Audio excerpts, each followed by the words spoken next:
#1 starter so far on the year, the 147 ERA, the 179 batting average against, and then the arsenal. We've talked about the fastball and the split finger. He'll mix in a cutter and slider too, and really good numbers on all of the pitches so far this year for Mahle. All right, well, his job tonight, slow down these Houston Astros. 23 wins, 21 losses, a game and a half back of Seattle. Jeremy Pena, he's maybe the hottest hitter right now. He'll lead it off at shortstop. Altuve at left, and Isaac Paredes, the third baseman, bats third. Then it's Walker, Caratini, and Yainer Diaz in the middle. Jake Myers will be in center field. Brendan Rodgers, first we have seen of him in this series, at second. Cam Smith in right field will bat ninth. Well, the Rangers defense, Wyatt Langford in left. Sam Haggerty taking over for Carter in center field. He was a little bit of a late scratch. Adolis Garcia in right. Josh Young and Josh Smith on the left side of the infield. Simeon Berger on the right side of the infield. And Kyle Higashioka doing the catching tonight. Well, we'll have a sellout crowd here tonight. Some folks still heading in, maybe getting through some weather that rolled through here maybe about an hour ago. Roof closed, 74 degrees inside here. It's a little over 80 degrees outside. Pena, the average up over 300 for him at 306 with 6 homers, 23 RBIs. And leading it off here for the Astros, and he will take strike one, and there's that fastball from Mahle. 91 miles per hour. Doesn't light up the radar gun, but it does seem to sneak up on guys. It's almost like the radar gun lies on how hard his fastball is to hitters. Missed with a slider, 1-1. He's allowed 2 or fewer runs in all 9 of his starts so far this season. What's amazing about that is there's no Texas Ranger in the history of this Rangers franchise that can make that claim. It's the longest streak, and that's going back to 72. If you go back pre-1972, when the Rangers were known as the Washington Senators, there is one guy who can claim a longer run than that. Barry Moore went 11 consecutive starts of 2 or fewer runs. That was back in 1969 with the Senators. 3-1 to Pena, and there's a roller right side of the infield. Simeon has it, and he throws him out. 1 away. Well, what makes pitchers so good in the major leagues is when they can throw multiple pitches when they're behind in the count. And right there in a fastball count, he throws a little cutter, just a little bit of movement, not a lot, but enough to get the ball off the end of the bat.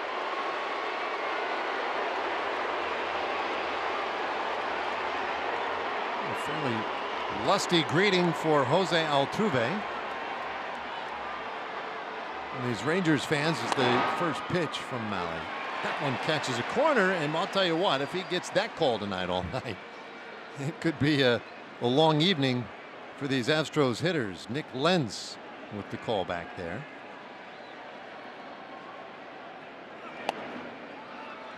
Very similar spot, this time called a ball. How well does our box move towards the height of a hitter? Obviously, Altuve, one of the shortest hitters in the game. Yeah, well, it's calculated to percentage of their listed height. Here's a high fly ball to center field. Haggerty calling off Garcia. He'll make the catch. Just say that there's a lot of math involved. Okay. And it is apparently very accurate the way they do it. Okay. But yeah, you're right. So when we go to New York, Aaron Judge will see a very long box. Yeah. Or I guess at least a higher box. Yep. Yeah, it's calibrated. It's like, I can't remember what it is. For the bottom portion, it's 22% of their height, and for the top part, it's like 73%, something like that. I don't know what the exact numbers are. Mahle starts with a slider here to Paredes for strike one.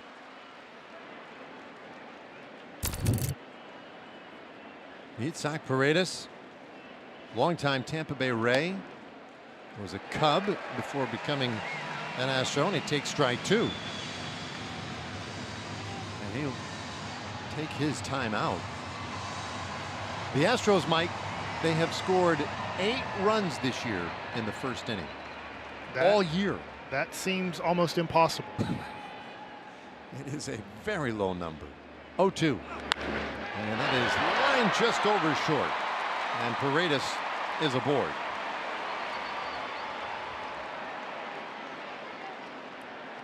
This is a nice job of hitting here from Paredes. Mally's trying to go inside. The ball gets inside. Probably wanted the ball just a few more inches in. But fighting off that fastball in and getting just enough on it to get over Josh Smith. So a base runner now for Christian Walker. Paredes has not attempted a stolen base this year. And Walker fouls one away. Just a .210 average for the Astros first baseman. He was a hero last night. He did hit a big home run last night. That is true. Put the game pretty much out of reach. And he'll take off the plate 1-1. I wonder how much, when this inning's over, Higgy goes into the dugout and lets his team know that there's a couple inches off that outside corner to righties that is given, so be prepared as a hitter. Swing and a miss. Walker maybe listening to your exact comments, right? It's like, well, I mean, it's close. He's probably going to call it anyway. That's also the job of a catcher, too, or a middle infielder, is to let your hitters know that don't have the angle, that are playing on the corners, what the zone looks like tonight. 1-2 pitch and Walker fights it off. So that is a common thing. Then the catcher will come in there and say, like, well, boys, be swinging. Yes. Or he's tight, and then that's when you'll start hearing chirping from the dugout if it seems like it's not the same zone for your side.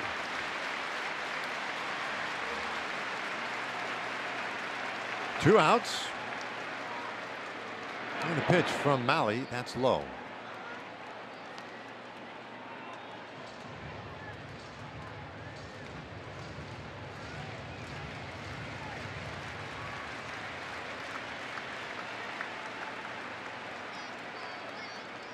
The Astros have made him throw a few in this first inning, and that one doesn't get called. 93, that might be the hardest pitch he's thrown in the inning. And the problem, you hear the crowd react. It has, close to that anyway, been a strike in this first inning. Well, a big payoff. Another nice cutter. Got Pena out on a 3-1 pitch, threw it there to Walker. Unfortunately, get a foul out or a foul ball instead of a ground out. This will be the 8th pitch of this at bat with Walker. A costly plate appearance from Malley's perspective. Runner leading, there he goes. 3-2 pitch, and that is smacked out towards center field. That gets down and heads to the wall and then rattles to a stop. Around third, Paredes, he'll score. And the Astros plate the first run of the night.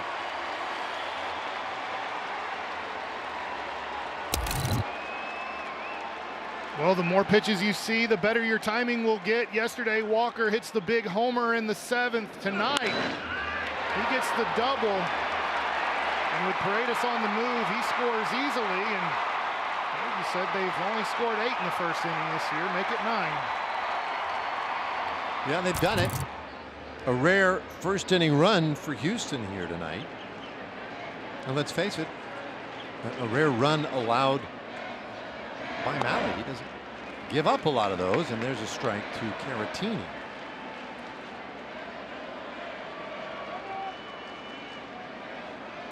That's an interesting number 2, though, right? It is all the scoring they seem to do with 2 outs. Yesterday, all their runs scored with 2 outs.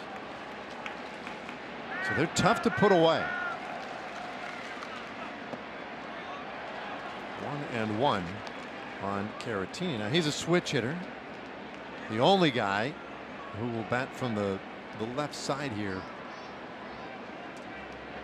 against Malley tonight. And this one on the ground down to first base. Berger has it. Oh, underhanded. And Malley gets there in time to put out Caratini. The inning is done, but the Astros score a run. When we come back, the Rangers get their shot. Smith, Langford, and Young coming up. Well, there you see it, Mike. Higgy talking to Dave Bush maybe about some of what he saw back behind the plate there that last half inning. But now he needs to go talk to the hitters. Speaking of the hitters, let's take a look at the Rangers lineup. 24-22 now on the year. A game and a half back in Seattle. Smith, Langford, Young at the top of the order. Garcia bats cleanup. Semyon and Jock Peterson right behind him. And in the bottom third of the order is Berger, Higashioka, and Sam Haggerty in center field. Ronel Blanco on the mound for the Houston Astros. He was the big surprise in 2024 on the mound for Houston. 3-3 so far this year in his 8 starts. A 4.04 ERA, 2.09 batting average against. The arsenal for Blanco is fastball, slider, curve, and change. So pretty typical on what he'd throw from a starting pitching standpoint. We look at the Astros defense tonight. Altuve in left, Myers and Smith in the outfield. Paredes, Pena, Rogers, Walker in the infield, and Diaz doing the catching. So Houston got a run in their half of the first inning. And that puts immediate pressure on this Rangers lineup. Both these teams have had a little trouble scoring runs early in the season. It's the first pitch in there for a strike to Smitty.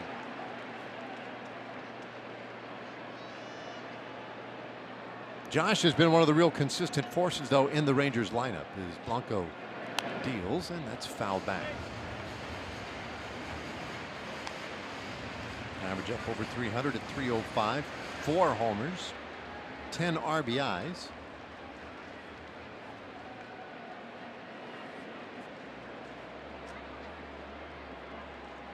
Blanco's 0-2. Oh, that's low.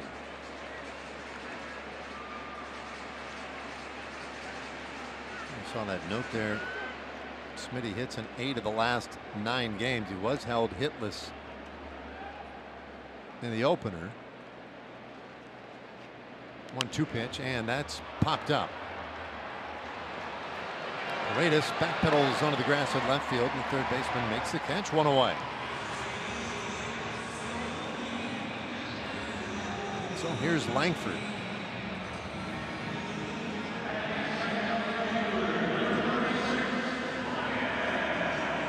Langford's average at 241, but 8 home runs.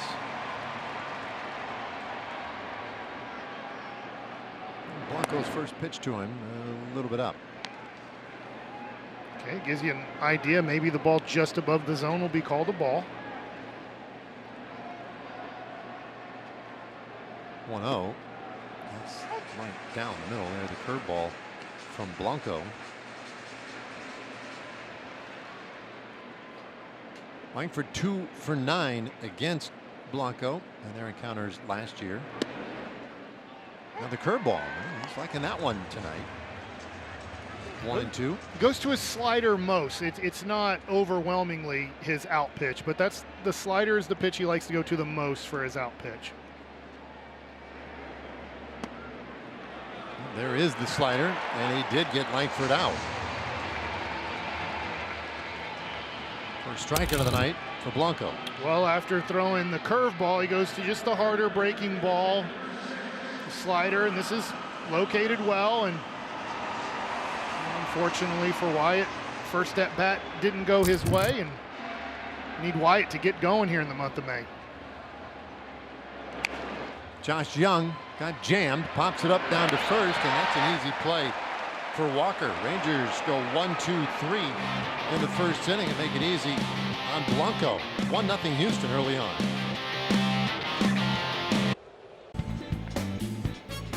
Taking a look here at our Defy wire cam as Tyler Mahle comes back onto the mound here for the Texas Rangers, continuing what has been an impressive start to the season for the right-hander. And earlier this year, I spoke with him just about what this season means to him, especially after the last 2 years in which he's been coming back from Tommy John surgery and a shoulder injury. And he says it's really meaningful to him, but also his whole family, including his wife, Ashley, who he says has been his rock behind him throughout all of it. He said she was an athlete herself. She played volleyball at Louisville. physical. And I spoke with Ashley the other day, and she said, I just get it. Not only having that own athletic background myself, but I actually come from a background, a family of right-handed pitchers. Both of her brothers and her dad both pitched professionally. And her dad, Jay, was actually drafted by the Rangers back in 1979. So a cool connection there for the Malley family.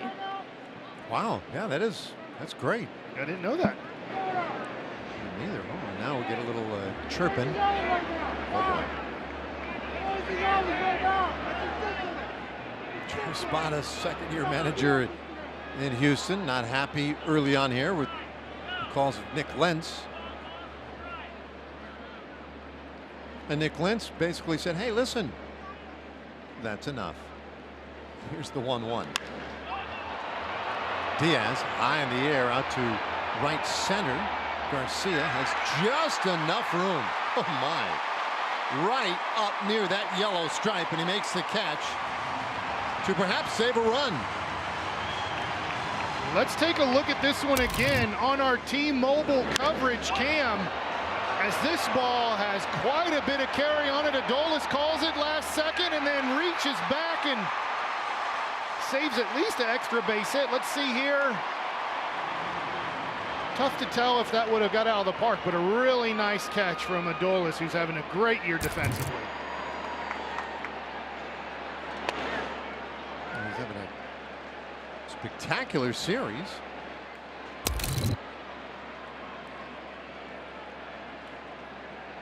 I think it would have stayed in the park.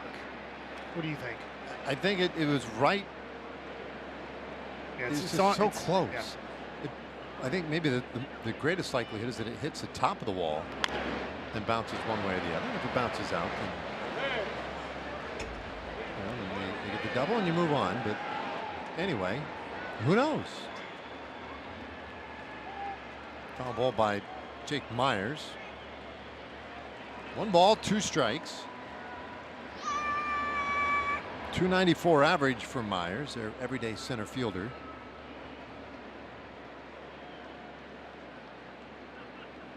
Malley way up with that one. Well, I pulled up the fun information here. That would have been a home run in 10 out of 30 parks. Okay. And that had a 600 batting average, expected batting average on that ball hit. Interesting. 2-2 pitch, ground ball to shortstop. Smith is there, and he throws out Myers. 2 away. So 10 out of 30 parks. That one's gone, huh? That's what it says. That's interesting. I'm trying to think where that would be. The places that would be home runs? Yeah. Cincinnati, Sacramento, Houston, Angels, Dodgers, Mets, Yankees, Phillies, Rays, Blue Jays. But we're only playing in one stadium tonight. Here, it's an out. It's definitely an out. Brendan Rodgers, the batter. And he'll take low. Rodgers, first time we've seen him in the series.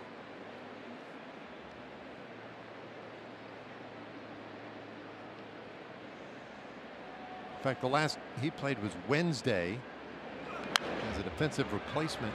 This ball is fouled back our direction. Mike, you almost have a shot at that. That was just about 5 feet short of me right here. Almost. You could hear it hit the lettering right in front of the booth. That was kind of fun, the 2-1 pitch. Just off the outside corner. Do you think Espada complaining? Maybe. Well, I think it's possible. That was like about the inch off the plate you've been getting, and that's why sometimes managers yell from the dugout, is to try to change the call. 3-1 pitch, and that one is hammered out to center field. He kind of twisted Haggerty around, but he makes the catch, and the inning is done. They say a home run in 10 out of 30, but not with Garcia out there tonight.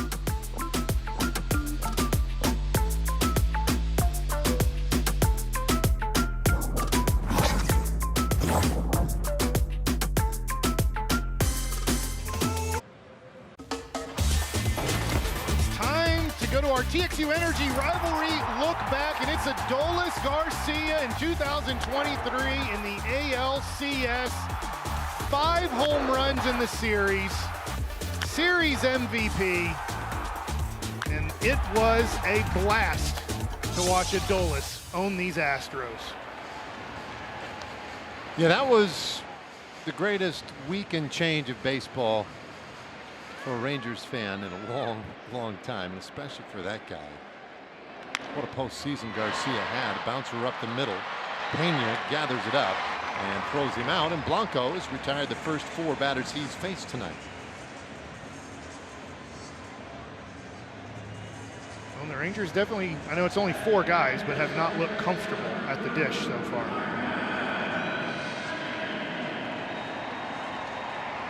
So it'll be Marcus Semien now.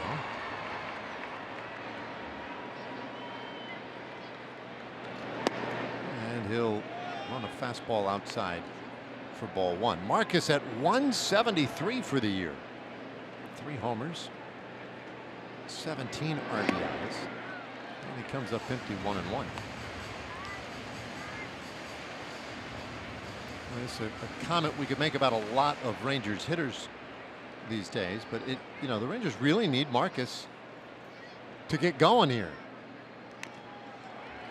1-2 the count. This is 2 for 17 on the homestand. Our Chevy under the hood. Marcus 62 hits in 54 games against Houston since joining the club. Includes the postseason, and he's reached base safely all but 9 games that they've played, but he strikes out here. That's Blanco's second strikeout. He didn't see the slider at all. That was 3 straight. Once he swung 1-0 down and away off the plate, there was no reason to change the pitch. He stuck with it. This is the 3rd one in a row, and he gets the chase off the plate again.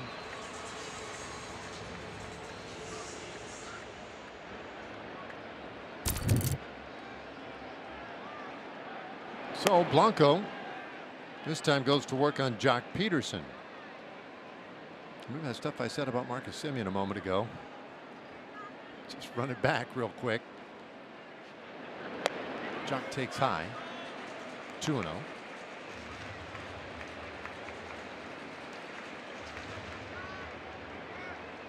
1-0 ball game here tonight. Oh, that was a ripped foul.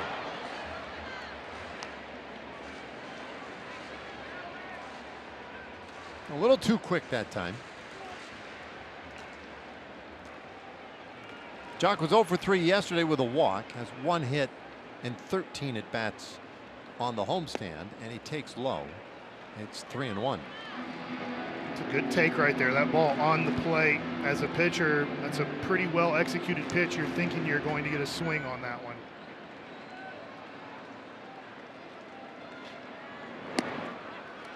Checks himself up. They appeal. Yeah, he held up. Peterson walks, and the Rangers have their first base runner tonight.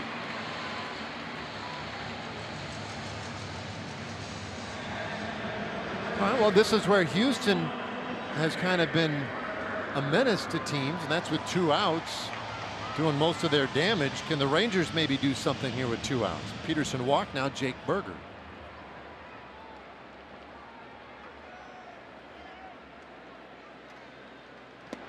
Berger has come back from that minor league assignment and has swung the bat really well. A 6-game hitting streak now.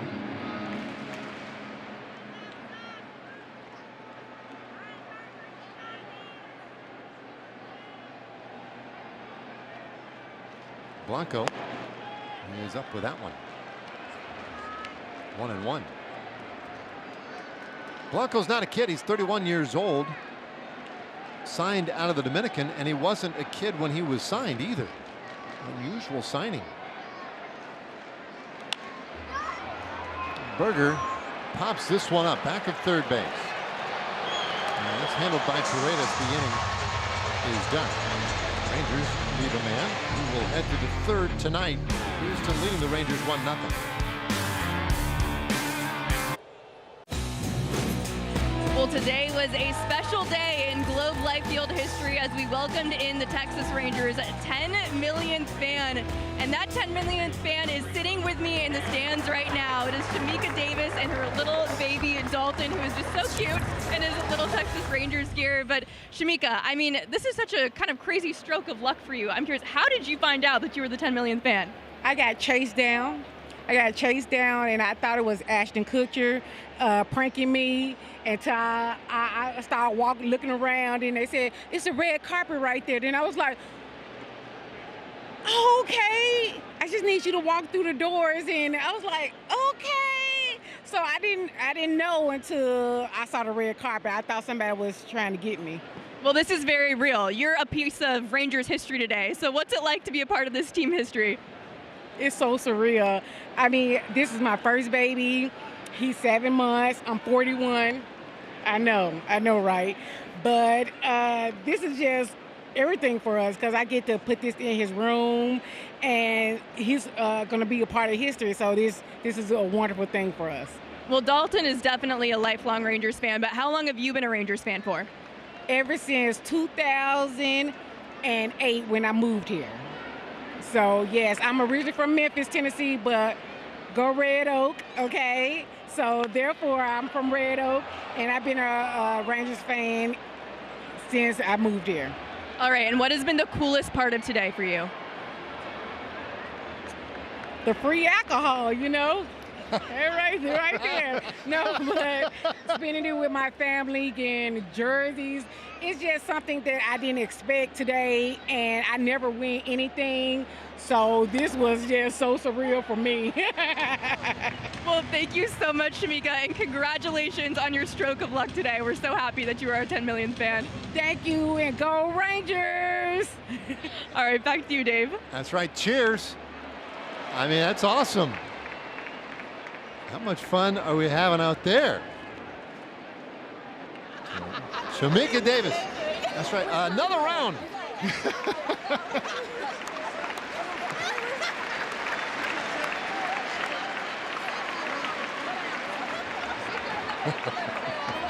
Well, the texts are probably rolling in now, too. From Red Oak. That's right. 3-2 to Cam Smith. Oh my, and he takes a beauty right on the outside corner for ball 4. It's like Boch is up. He's not happy with this one. So that one was a strike. It was off the corner in the first inning you're getting, and then that one perfectly placed on the corner, and the Rangers don't get it.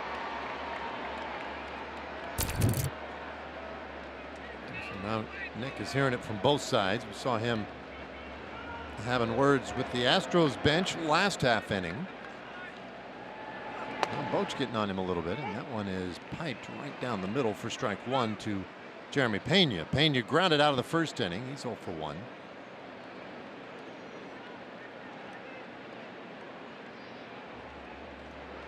Holly would love a ground ball here.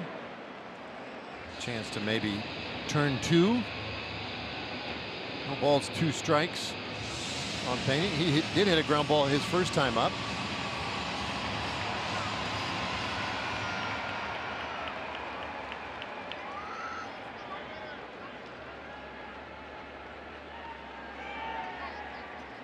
Smith with a small lead, and the pitch is up high.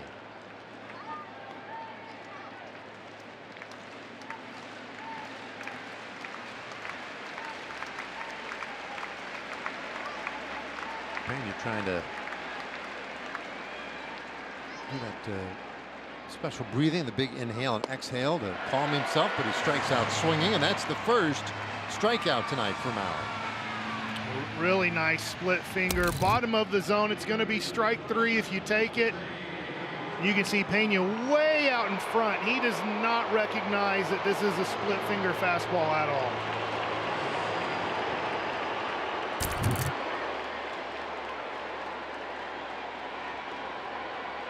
Jose Altuve, the batter.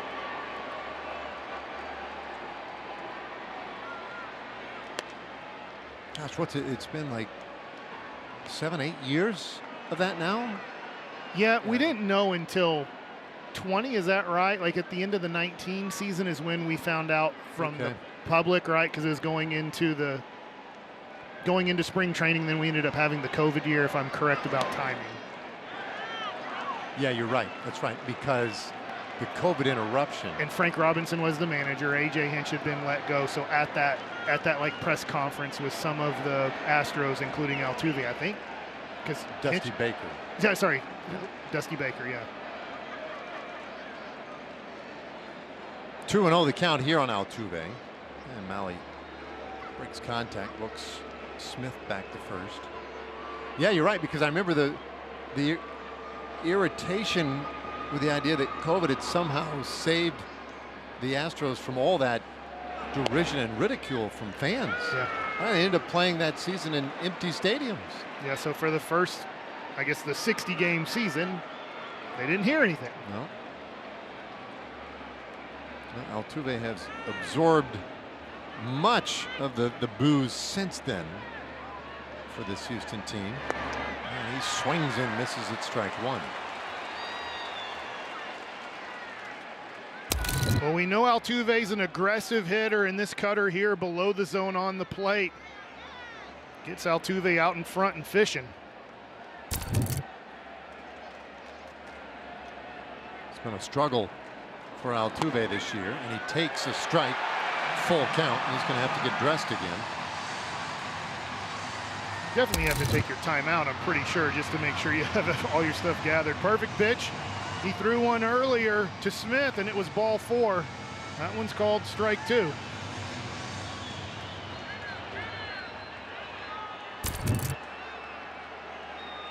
So full count now. Let's see if Mahle can get him. Here it is. Runner goes, and that's ball 4. Altuve does draw the walk. Second walk in the inning. Isn't it, your reputation? Altuve's really struggling lately, but the reputation is he gets the walk in the 7th inning, he gets the walk there. So in your mind on the mound, you're still thinking, I'm facing one of the best hitters in the game.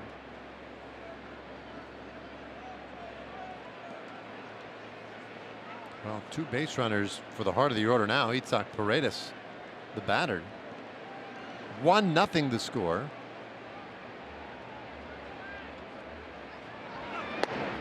And that first pitch, a beauty. All of a sudden, that outside corner is just closed down. It was open early. Perfect pitch. This is why you can see Nick Lentz is hearing it now from the Rangers side, because after Esposa argued, that corner's closed up.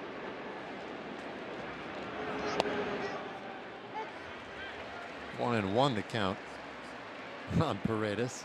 I wonder if he thinks he's having a good game because both sides are mad at him. Oh, yeah, it must be. I'm sure that's how you look at it when you're an umpire. I must be doing something right because everybody hates my strike zone. I'm offending everybody equally tonight. He actually, he's typically a fairly tight umpire. Does not give a lot of extra, which made those early strikes so unusual. 1-1, and that's hit out to center field. Coming in for it, Haggerty makes the catch, and the runners will have to hold 2 away now. Walker coming to the plate, but first we'll listen in here on Academy Sports and Outdoors.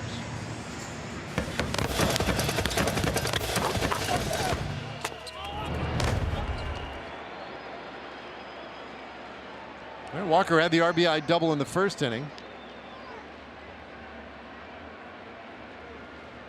Higgy out giving signs to the infielders. If they steal, he's letting the infielders know if he's throwing to third base or second base here.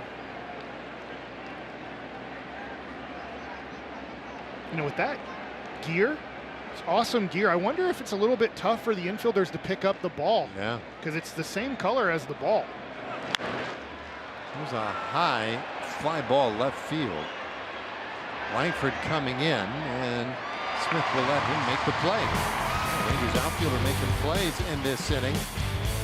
We will head to the bottom of the 3rd inning.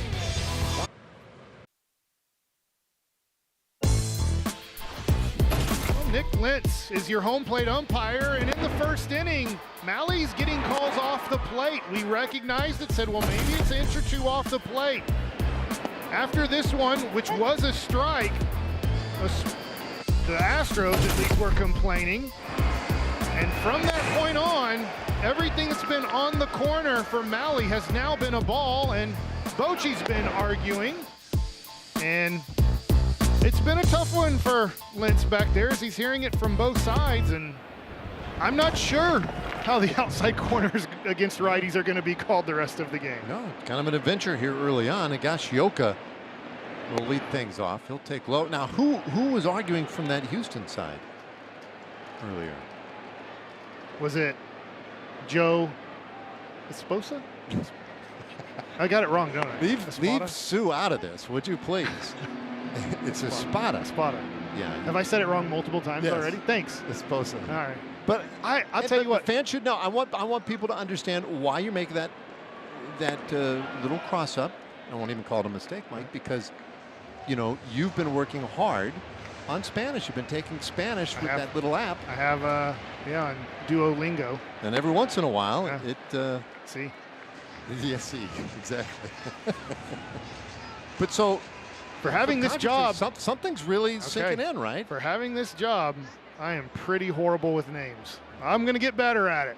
No, don't. I love it. That's outside, and yes, here we go. Now that's funny because that wasn't a strike. No, it was outside, but mi esposa.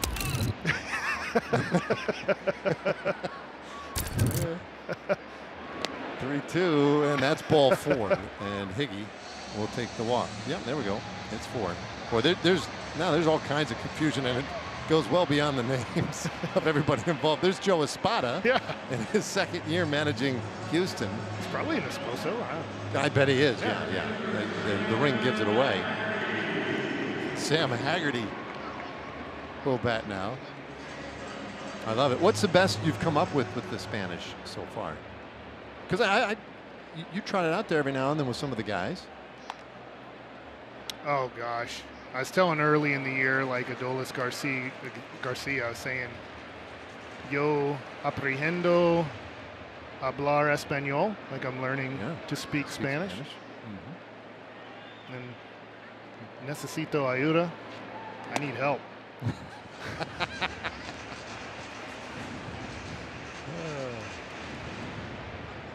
Well, Superman down there, he can hook you up. They're excited though too. You know, he was happy for you. Yeah. This one's pumped up foul. Out of play. So Haggerty, by the way, batting 9th today and getting the start in center field. Now that was not the expectation coming into today. The Rangers had to make a last-minute lineup change. Evan Carter was initially in the lineup in center, but he was scratched. 1-2. So he's got some soreness. That is, Evan has soreness in his right quadricep. And so he's given most of the day off. Now, Boch, when pressed, said, yeah, if I needed a pinch hitter late, there's a chance I could use him. There's also a chance he gets tomorrow off, and then we have Monday off in New York. 2-2. So you could be looking at 3 straight days off for Evan Carter. Well, I know when he was in the minor leagues this year to start the season off, they were giving him some days off to make sure his back was going to be able to kind of handle baseball again. 2-2 to Haggerty, and he hits that ball hard out to right center field, and nobody's home. That is all the way to the wall, and it skips up over the fence for a book rule double, which means Higgy has to stop at third. And you could see the disappointment in his shoulders as he rounded the bag and realized that.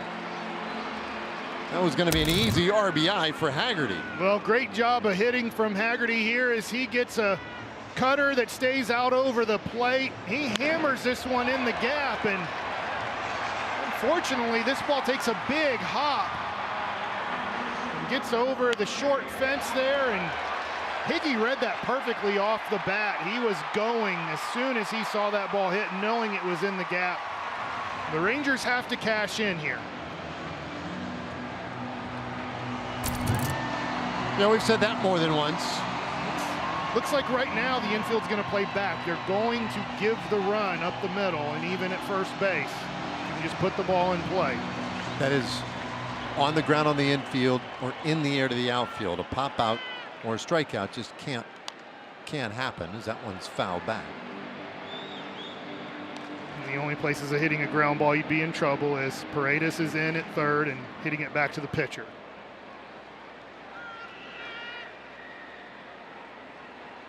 One strike pitch. And that finds the inside corner. That was a good pitch. Good curveball. 0-2 on Josh. Shorten up here. Put it in play.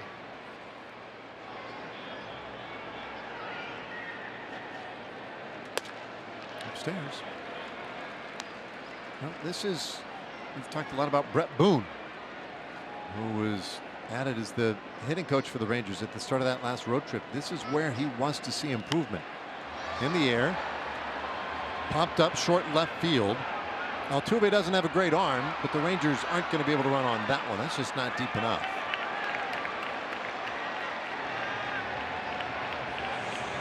One away. Well, this is a changeup here and gets Josh Smith way out in front. And unfortunately, this one's not deep enough. And with nobody out, that's the first out of the inning right there. There's no reason to take a risk. You got to trust Langford can do the job here. Similar idea. Put the ball in play. And he's late on the fastball, strike one. And it has been a struggle this month for Wyatt. And coming into the game, he's batting 161 in the month of May.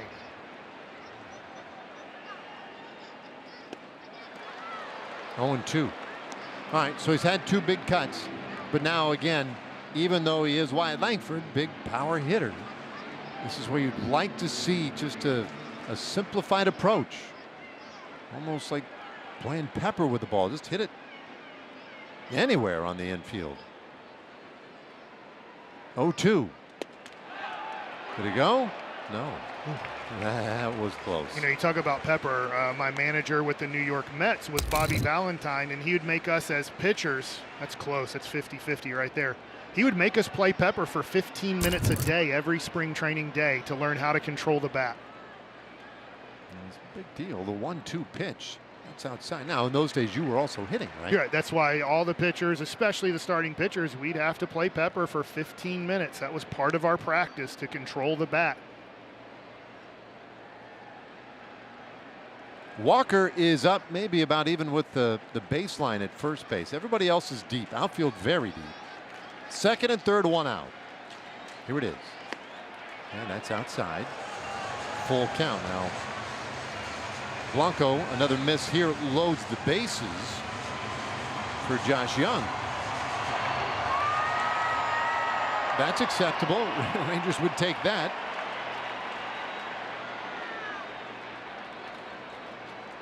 Here's the payoff.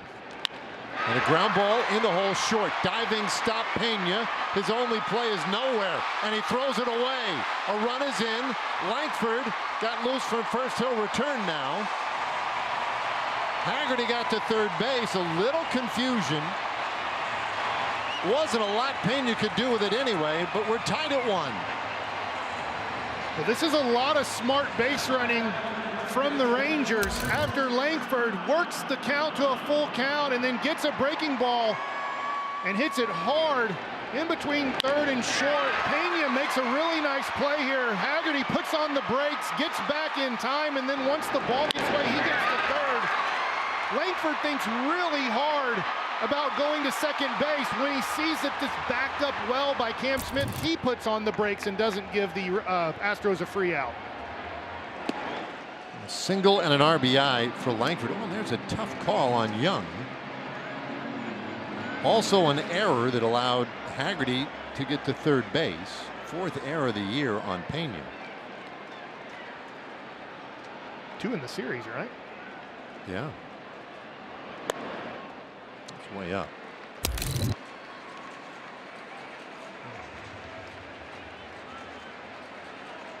Yeah, trying to make the tag. Probably too much trying to make the tag instead of catch the ball first.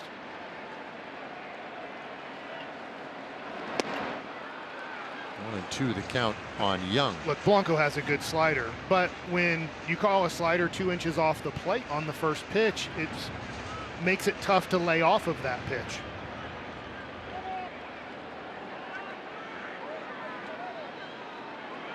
Rangers still in the same spot, right? Where, except the ground ball would, could possibly be Sure. a double play. That's the only thing. Yeah. Here.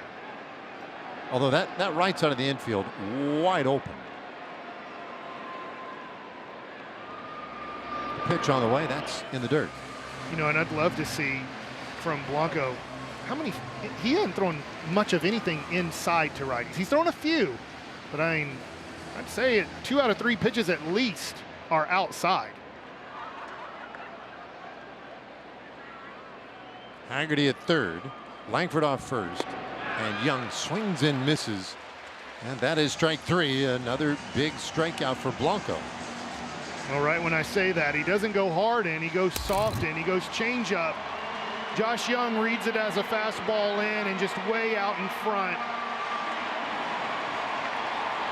Good pitch in that situation, and unfortunately the Rangers couldn't get that base hit there in that situation. Left up El Bombi. Well, this is a fun matchup right here. Runner goes, Langford trying to draw a throw. He'll take second, and that's his 8th stolen base of the year. That was great. Stopped a couple strides short, just daring them to throw. Okay, you'll see here, and stopped just in case that the throw is down to getting a run down or to let Haggerty try to steal home.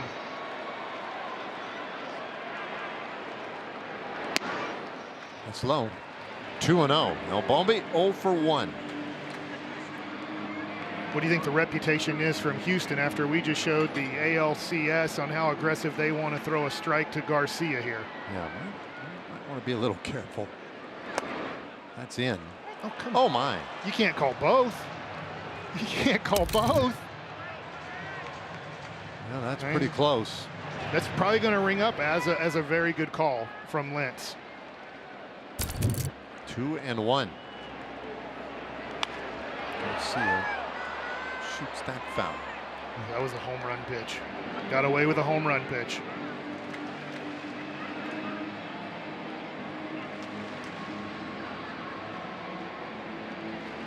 The inning started with a walk and then an automatic double. An infield hit, got a run home.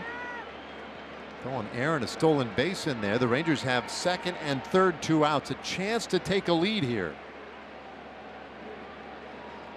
Garcia takes inside. Ooh, Okay. that was close. I guess we're even on the count here. The whole ball's there. Okay.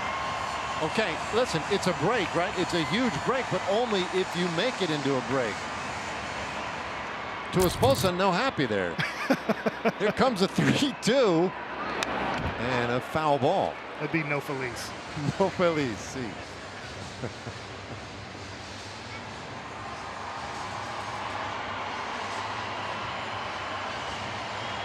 Seventh pitch of the at bat coming. The 34th pitch of the inning for Blanco.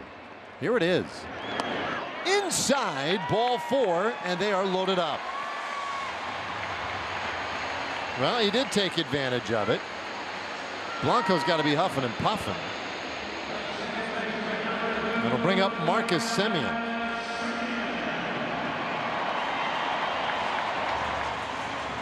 Well, we see what happens as Blanco gets deeper in the game. The batting average goes up. We're in the 302 batting average range at 57 pitches right now. And obviously, Dave, you've called it. He's worked pretty hard, and they're giving him as much time as he needs.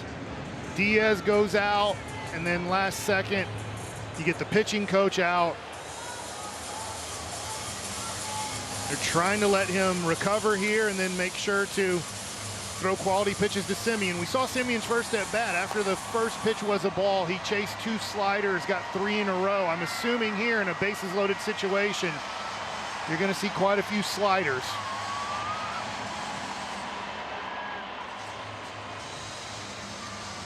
You can sit slider first pitch, but if he throws a fastball, you can't swing at it. It'll be by you. Bases loaded for Semien. And he bounces it toward third. High hop for Paredes to throw to first in time. And the inning is done. So it took just 1 additional pitch. Rangers will leave them loaded. They did scratch across a run, though. So we are through 3 innings, and we are tied at 1. Rangers baseball on RSN is brought to you by Shiner Light Blonde, how Texas does light, and by TXU Energy, official energy provider of the Texas Rangers. Armed Forces Weekend all around Major League Baseball, and boy, I'll tell you what, overuse a military word, a battle here today for these hitters. Runs not coming easily so far as Malley goes to work, and the first pitch fouled away by Victor Caratini.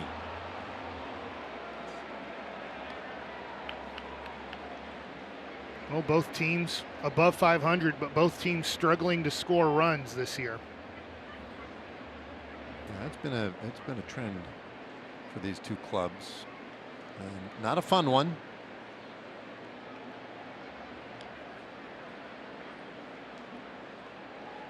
Here's the one strike offering, and Caratini fouls it off.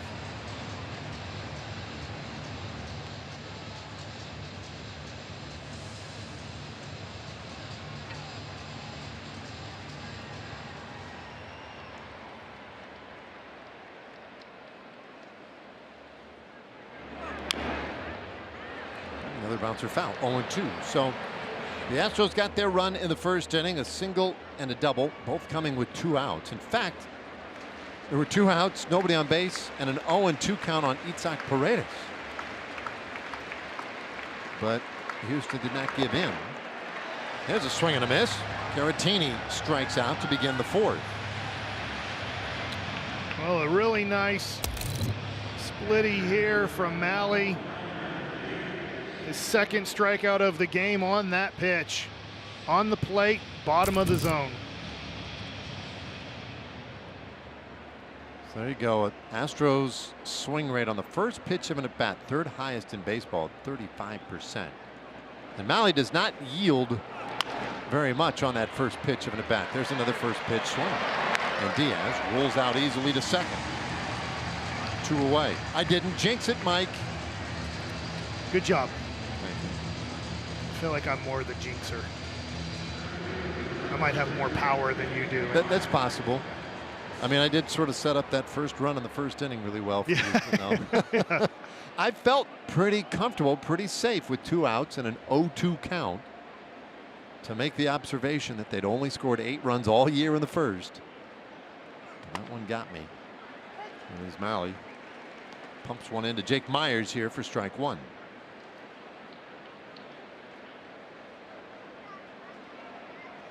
Just working my way through some pretty average stuff today. This one lined out to right field, and that's a base hit. Another 2-out hit by these Astros. Well, this ball's trying to get down and away, but it stays up in the middle of the zone, and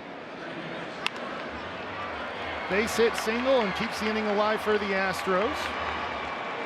You see that ball belt high. Not many pitches you want to throw belt high. So we've played 2 games, and now we're into the 4th inning here of game 3 in this series. And Houston, that was the 13th hit with 2 outs in this series already for them. I don't know if how many more hits do they have? Well, that's a fair observation. And the Rangers, besides that 7th inning, have had a pretty good series pitching. Yeah, let's see. Yeah, they have 4 additional hits. So 4 hits that have come with 0 or 1 outs. And 13. And 13. It just, Well, we have another 0-2 2-out runner on first situation. We'll get him this time. Why not? We've called it before, Dave. Huh? Mike just playing with fire. It's outside, but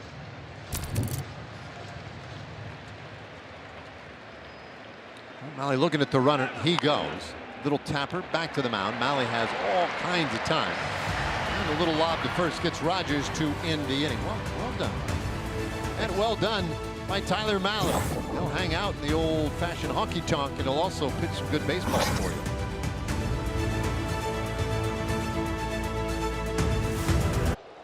All right, huge crowd here today in a 1-1 ball game to the bottom of the 4th inning.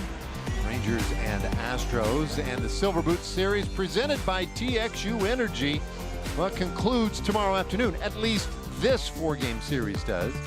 Scan that QR code for tickets or go to Rangers.com. Big inning here for the Rangers after 11 pitch inning from Tyler Mahle to get you back into the dugout and hitting. Blanco threw 35 pitches. It was a great job. I'll give him credit. Got out of the situation with only 1 run, but he's not totally recovered from 35 pitches after your guy only threw 11 pitches. So to me, you have to score in this inning. You have a guy a little bit tired on the ropes. Knock him out of this game. 1-1 pitch, and that one sails on him a little bit. You can almost see the fatigue. 2-1 on Jock Peterson. He walked in the 2nd inning. And he hits this one sharply down to first. Walker, old Glover down there, makes a nice play, and he gets Peterson for out number 1. Well, that's unfortunate. Peterson hit that ball well. 106 miles an hour. Unfortunately, just a hard one-hopper right at an infielder.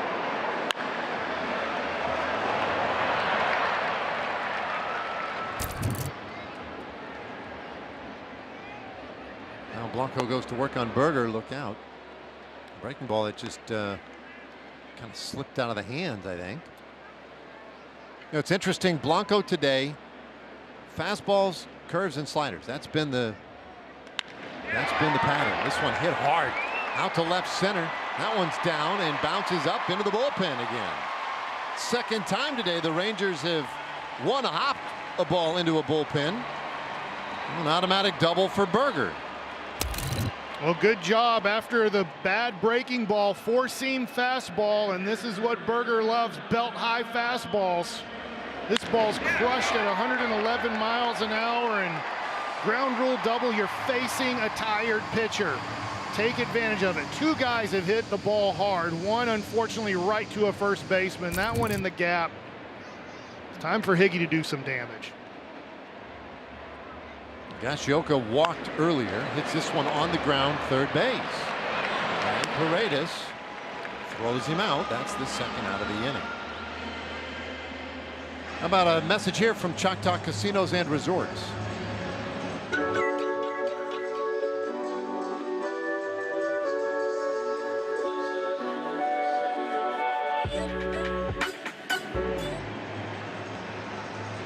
Sam Haggerty, the batter here, he had the other double, although that one was into the Rangers bullpen last inning. He took a healthy cut right there. First 4 starts of the year for Blanco did not go well. The last 4 have been outstanding. And Houston, they identified the reason, and they believe there's a reason he made that pivot. This ball's hit hard out to right field, but right to Cam Smith, and the inning is done. Just I mean, he hits the balls hard. Yeah, just unlucky. Yeah, it happens. 5th inning coming up.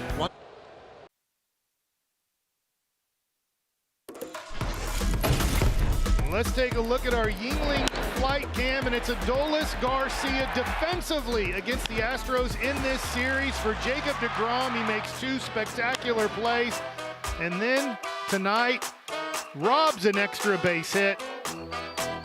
Having a nice defensive series and a really great defensive year. So I'd say we probably see the 2 favorites for right field Gold Glove this year, and Abreu with Boston and Garcia with Texas. I'll be honest with you, we don't see Abreu every night. We have played 2 series against him. He is really good. But Garcia has just sparkled. I mean, he has been dazzling all year. Cam Smith, he walked in the 3rd inning, and he swings and misses here. 1-1. Rookie acquired from the Chicago Cubs, and that Kyle Tucker deal. Wasn't clear that he would be a big leaguer this year, but he broke camp with Houston and doesn't play every day. But when he does play, they they found right field to be the place for him. He's a corner infielder and now right fielder. 2-1. I feel like we're seeing more and more guys, you know, obviously they're coming up to the big leagues earlier, but really good athletes that you can move around their position. Or maybe you wouldn't expect that early in guys' career, that if he was playing, let's say, third base in the minor leagues, that you could say, hey, just go put on a 12 3/4 glove and go play right field and do it at a major league level.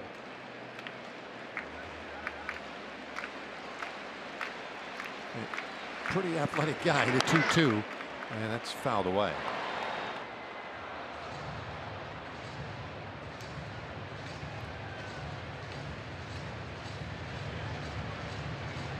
You know what? I mean, one of these days soon, that might be Walcott's job for the Texas Rangers, who's in Double-A, where, yeah, he's playing shortstop every day, but there's a lot of people that believe he might change positions multiple times. Smith shoots this up the middle, and so he's on for a second time tonight. Well, that's kind of the reason why those things happen, right? Smith, they feel like, can hit, you can contribute at the plate. Well, then let's figure out where we can put you on the field. And there's that Smith. Yep. Josh Smith, similar spot. Although the Rangers have found with Josh, hey, we can use him literally everywhere, which is an even bigger bonus. Hasn't tried catcher yet. Rangers, of course, carrying 3 catchers at the moment, so hopefully that won't be necessary anytime soon. As Pena fouls one away.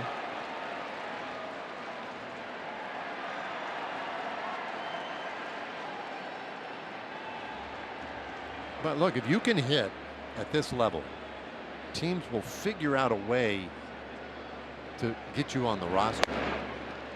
0-2 on Pena. It's rare that it works the other way around. Sometimes it does. Right. Where you're so good defensively at a premium spot, the teams will put up with a little bit less offense. Happens at catcher, sometimes short or center field. I feel like not at shortstop anymore. That's probably the premium offensive position in baseball now. Well, it's difficult to get away with it. 0-2 pitch, comebacker, and Malley goes to second for the first out. On to first, double play. Rangers have turned a lot of those. That was a beauty. Tyler Malley might have played shortstop in high school. How quick was this turn from him? Watch how quick he gets rid of this ball. Will put up his body in position, one step, get rid of it, perfect strike to Semien, and makes it an easy turn. Now, I brag about pitchers a lot in their defense. I'll be honest here, there are not a lot of pitchers that have that quick of footwork and can get rid of the ball that quick. And you see the perfect feed there to make it as easy as possible on Semien. Well, Malley, on the first pitch, strike the splitter. It looked like it broke like a slider to Altuve. Well, that was a nice play. Bouncer right side of the infield, and that one sneaks through. Altuve has his first hit of the game. How many outs were there on that hit? 2 outs, Mike. So, yeah, that's their 14th 2-out hit of this series.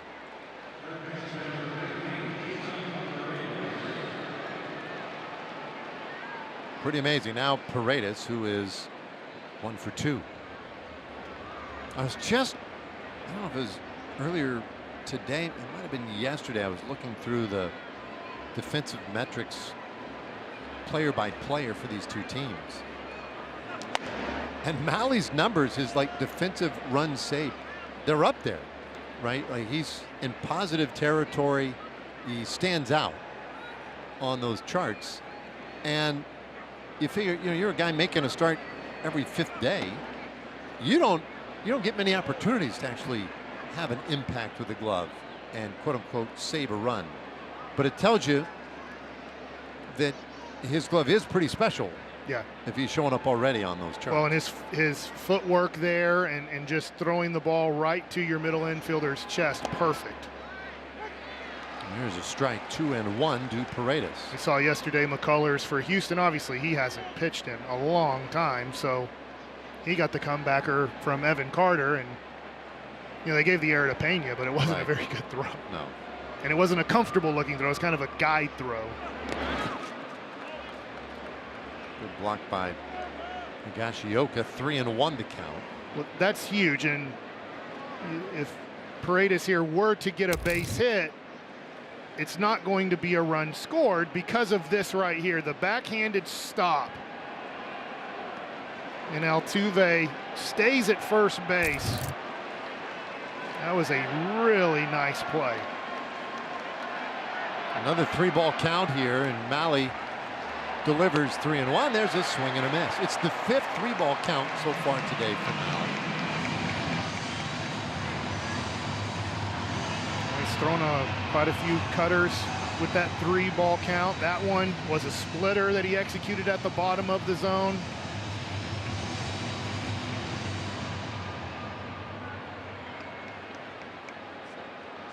This will be his 85th pitch of the evening. Altuve will be running. There he goes. And a ground ball, shortstop.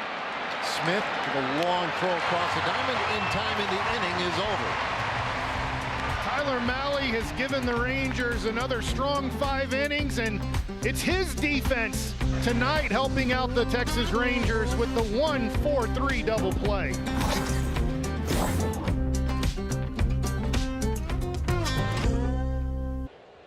Rangers baseball on RSN is brought to you by Toyota. The Summer Starts Here sales event is on now. Visit Toyota.com. Yeah, welcome back. This time the view from the dirt. Have you ever wondered, like, how a baseball game looked, let's say, 2 1? You now know. High fly ball out to left field by Josh Smith, and on the first pitch, the Rangers make the first out of the inning. Yeah. Think there's any earthworms here? Can't so. We're indoors. Earthworms need to be outside in the earth. Guess I had a ticket. Slimy. Oscar the Grouch's worm. Langford watches a breaking ball away. So Blanco, he had that 35 pitch inning. Came back in the 4th, needed just 9 pitches, and has hung in here.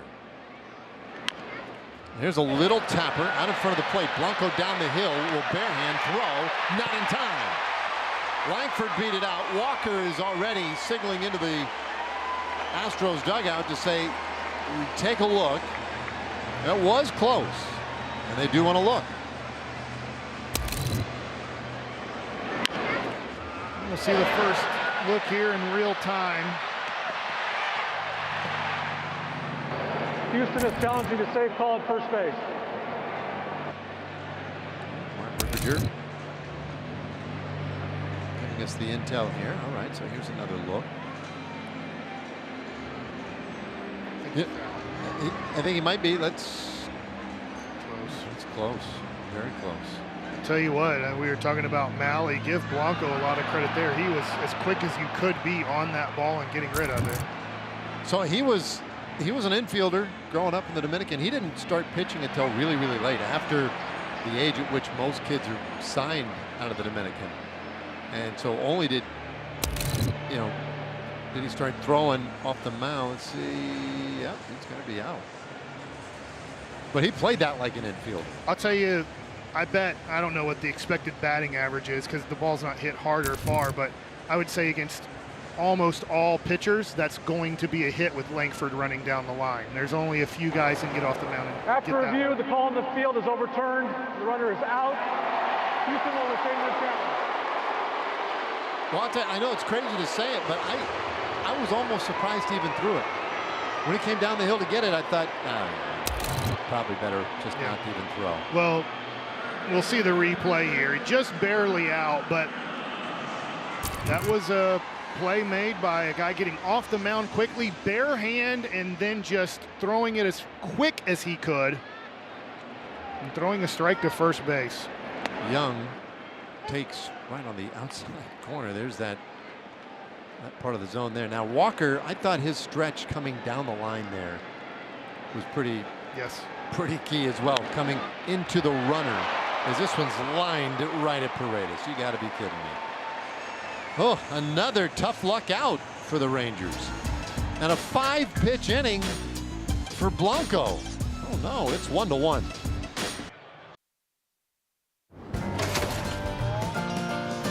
The 6th inning is presented by Audi. Ended up being a pretty nice evening outside. Indoors here, though, it's what we would call perfect. 1-1 the score. Yeah, that sun right now could be an issue for some on the right side of the field.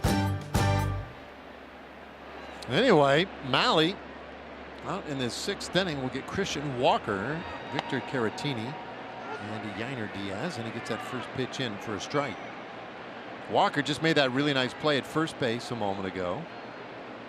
1 for 2 tonight with that RBI double back in the 1st inning. And it's 0-2.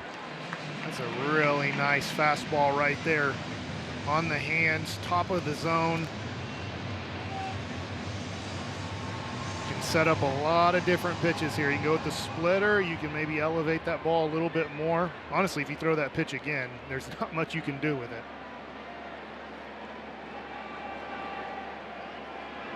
And the 0-2, and that one is fouled off. Well, so far, another really good outing by Malley. How about that 1.47 ERA in 9 games this year? Now through 10 starts in Rangers history. The record 142. And Martin Perez a few years ago. I'll tell you what was impressive about that board was Kenny Rogers was on there twice in 95 and 05, if I saw the years right. So 10 years in between, having ERAs in the mid-1. Literally 2 different centuries. Yeah, that's lasted a long time. I wonder how many guys played in 2 different centuries in baseball. I mean, wow.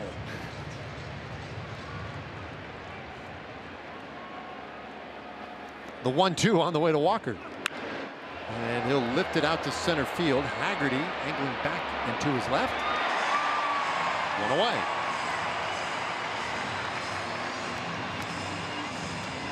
Well, this was a good battle between pitcher and hitter, and Walker hits this ball well at 102 miles an hour. Haggerty goes back, has plenty of time to camp underneath it and make the play.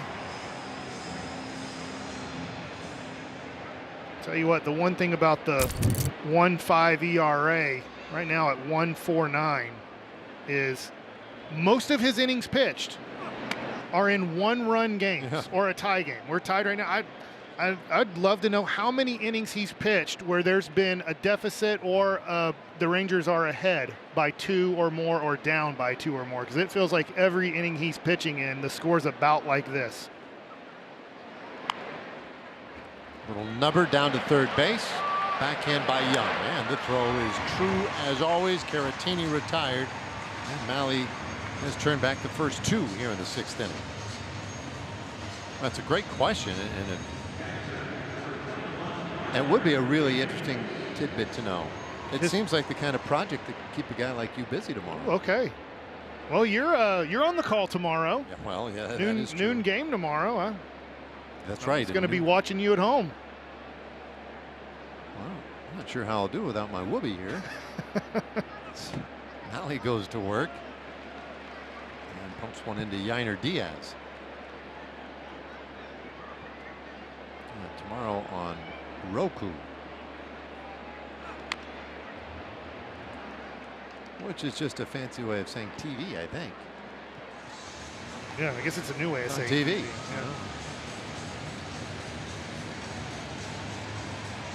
But these are, I guess the point being made of 1-1 or 0-0 and all these innings Malley's pitching is, these are stressful innings. You make a bad pitch, and the score changes a lot in these games. Well, he makes a good pitch there, and he strikes out Yainer Diaz, his 3rd strikeout tonight. And it's another efficient inning. He's been great this year. He's been outstanding tonight. 3 strikeouts and keeps it a 1-1 game.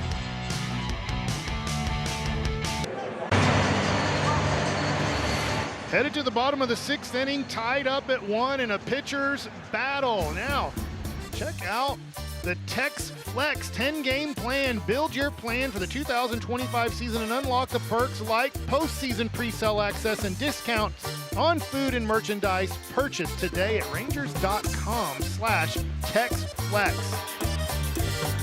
Why did they use Adolis and not you, Dave? That's a fair question, Mike. Must not seen you in your cut-off T-shirts yet. I should have been in the backyard yesterday as I was tending to the the ranch, such as it is. Several thousand square feet back there. Here's the first pitch to Garcia, and he fouls that one off. Only 0 for 1 with a walk. You have on your cowboy hat, making sure you didn't get too much sun on your neck or head. Yep. Yep. And my overalls.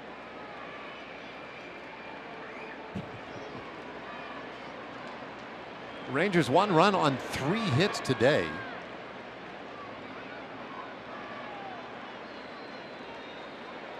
Pitch on the way. Garcia hits that hard out to left field, but Altuve ranges over and makes the catch. Just off the end of the bat. Yeah, we'll see the replay here on the breaking ball. It stays up, but you can see Adolis. That catches near the end of the bat. And Adolis is usually good at knowing if it's gone or not. You can tell he got out of the box quickly there, hoping it got over Altuve's head, but it didn't. Semien smashes one into left field. That's a base hit. Marcus is on. And that's a big base runner here. Well, he gets a four-seam fastball right over the middle of the plate. Line drive into left field, and see how aggressive Semien is on the bases here.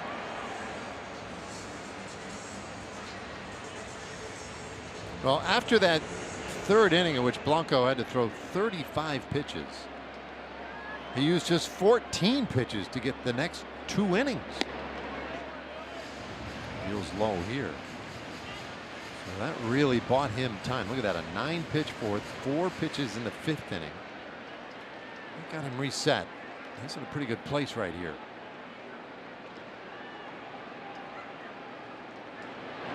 But this is the 3rd time through the lineup, so the Rangers with a little more familiarity. 2-0 on Peterson. I wonder what Diaz was saying to Blanco there as he caught the ball and started barking at him a little bit. Strike. Whatever he said, he got the slider over there. Not saying Diaz was yelling at him negatively, but he was just kind of getting on him to do something different than those first 2 pitches to Peterson.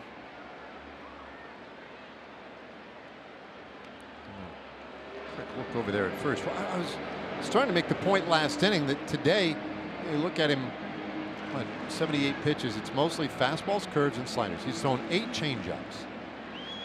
But the others, you know, basically 20 to 25 of each. So he's been a 3-pitch guy for the most part today. 2-2 on Peterson. And those first 4 starts of the year is one of the things the Astros looked at with Blanco. They were like, well, you're not exploiting all of your repertoire. You're a little predictable. We think you're better when you're going about 25% with 4 different pitches. So he made that change. The last 4 games, that's what he had done, and he'd been dominant. Today's gone back to mostly 3 pitches, but he has been dominant. That ball's clubbed. Deep out to right. It is gone.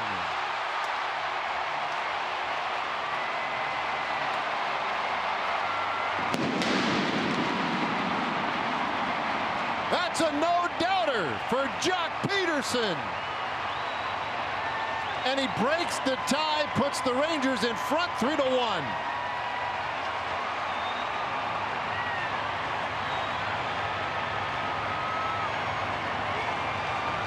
That is the Jock Peterson the Rangers signed in the offseason. He gets a fastball down the middle, 91 miles an hour. And this had a launch angle on it. It was hit 106 miles an hour and very high. Now Berger takes ball 1. Boy, that's so cool. We were talking about Semien and Peterson when they came up in the second inning, saying about both of them that they need to get going. If the Rangers are going to win games, those two are going to have to contribute.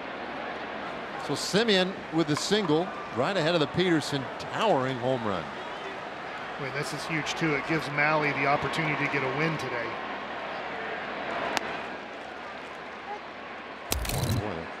Zone wide. There it is again, and we can't get the camera high enough to see this one until it lands.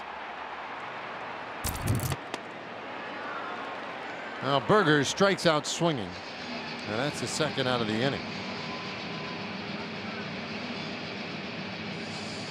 Rangers 17-9 when they homer. Here comes Higgy.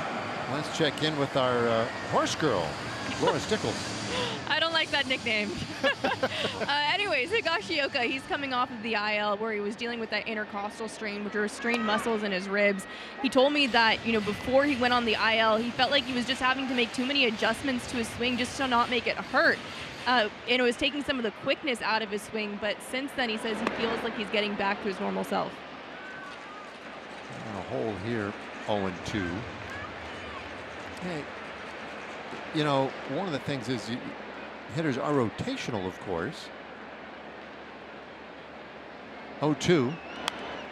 And that's popped up and heads foul out of play. But he said he was becoming a little too rotational as he was trying to protect himself with that intercostal injury. And he wants to be a little more straight through the ball and hopes that his new health will allow him to do that a little more.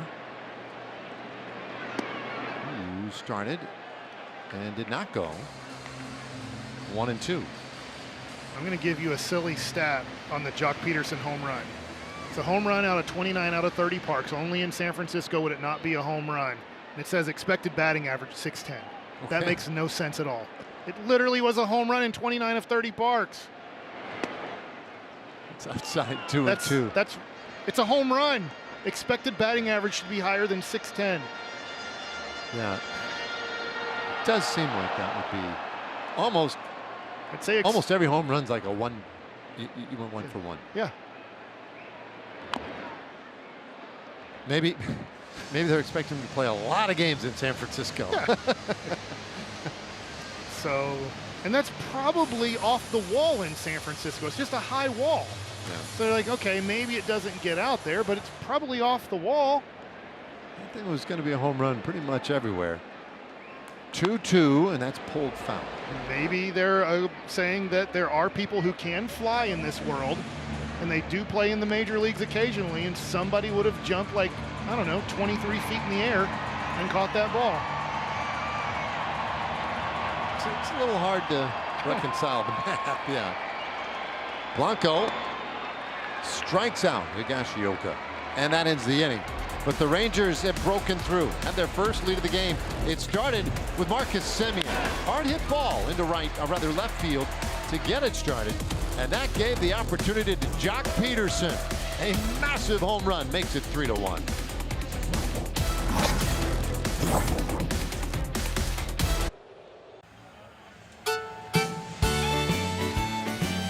By the Silver Boot Series presented by TXU Energy. 7th inning now. Rangers with a 3-1 lead. Their first lead of the game after that Jock Peterson home run.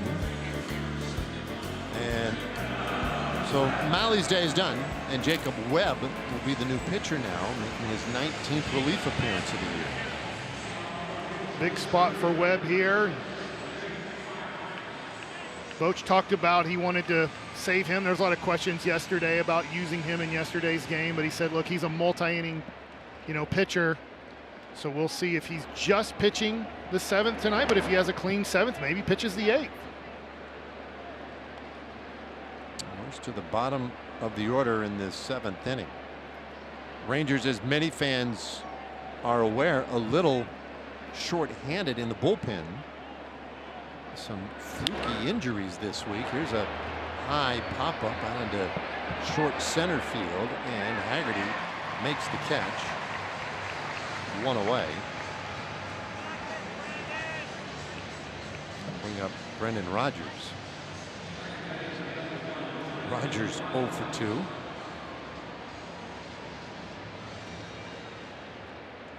was in that series with Colorado where we saw the cutback go right back up the middle. Hit Luke Jackson in his throwing wrist and hand, and we thought the worst, of course. And the good news is, Poach said today he thinks he's available to be used today if needed. 0-2. Well, we've already had bad news on a similar situation when John Gray was pitching in spring training and got a line drive off of his hand wrist area and has been out, and hopefully comes back before the All-Star break. Well, that's a beauty. Strike 3 called on Rodgers, and Webb just had him locked up that entire at bat. Webb has come in and looked really good for the first 2 outs of this inning. Breaking ball dotted on the outer part of the plate. Ring him up.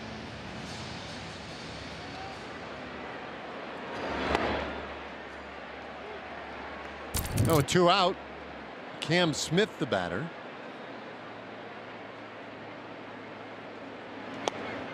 The other was Chris Martin, and the weird sensation he felt in his elbow. What was that? It was Tuesday or Wednesday, and he just walked off the field after facing one hitter. But he's available. He was warming up yesterday. Pop up foul ground, and that one. Oh no, bro, you had it. Good effort, man. Look, see the net, my hands, Texas Tech. Oh, he's a Red Raider, Mike. Just, you know, it was there. Oh.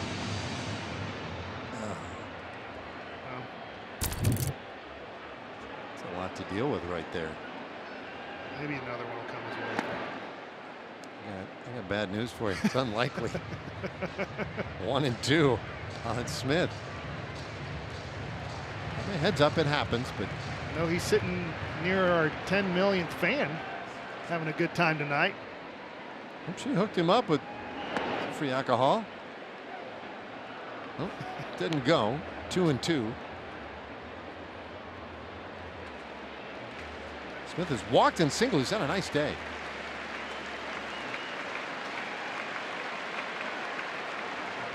Pitch from Webb. And that's downstairs. Now today, because of some of the machinations that Bruce Bochy's had to go through with his bullpen, it's led to maybe a little extra work for certain guys and whatnot. Cole Winn is down today. That's ball 4, and Smith will take the walk. Smith is having a good game at the 9 spot.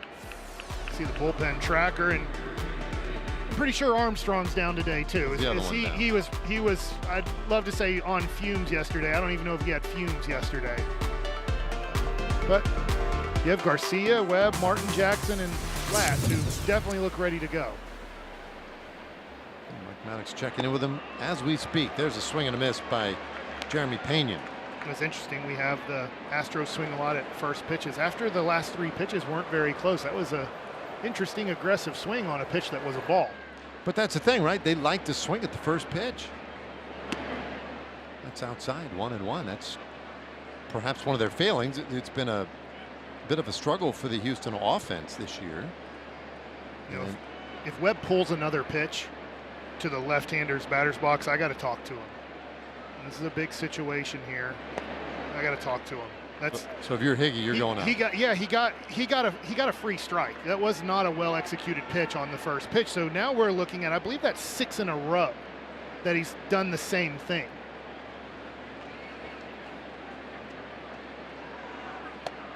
Seven. Does it again. 3-1. So now, you know, this is the tying run, and this is a guy who can hit the ball out of the park. Well, and even if he doesn't, you know, if you put him on for Altuve, you're asking for trouble. 3-1 and another pulled off the outside. Here comes Higashioka, back-to-back 2-out walks. And here comes Mike Maddox as well. Now what would Higgy be able to do? Let's say he had come out a few pitches earlier, or even right now. Like, what do you want to hear? One, you give him a break, so it gives you more time to think. Two is now Higgy would probably say something. Maybe it's his glove side, his front side is opening up. Maybe he's not getting his body going towards home plate. This is where you know your pitchers. You know your 13 guys on your staff, and you know when things are going well, what they look like when you're catching the ball from them. And when you know when things are going wrong, you know a thing or two you can say to get them back on track to throw the ball where it's needed. Now, Maddox out there, Higgy out there, hopefully they have it figured out. You got to make big pitches in this situation because unfortunately we've seen Altuve. He loves situations like this. He's feasted on him. Former American League MVP, 3-time batting champ. 2 men out there for him, and he'll go after the first pitch and foul it away. That one stayed, you know, we talk about tunneling pitches. I say stay in your tunnel. Get your momentum going towards home plate as a pitcher.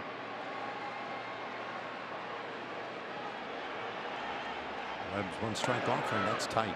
After he got the first 2 outs, he threw 11 pitches to Smith and Pena, walking both of them.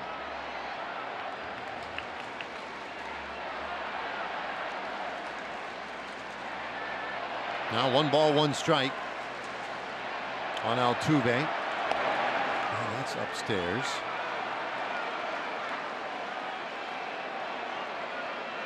Altuve has really struggled.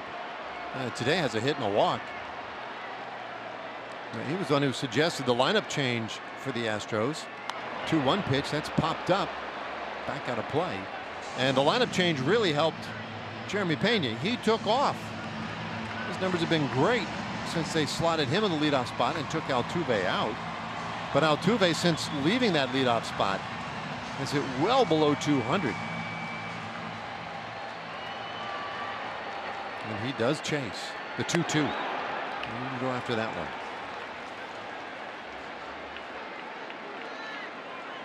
Paredes looming on deck.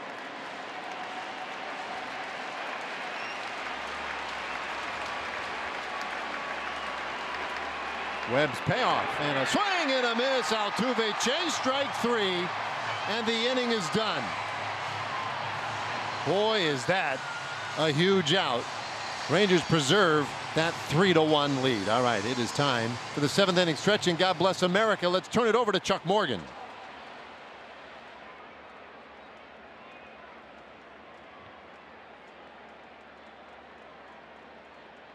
Ladies and gentlemen, will you please rise and direct your attention down the third baseline and welcome back Nicole Johnson. Nicole will now perform God Bless America.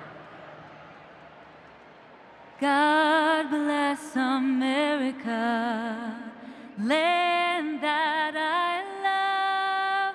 Stand beside her and guide her through the night with the light from above.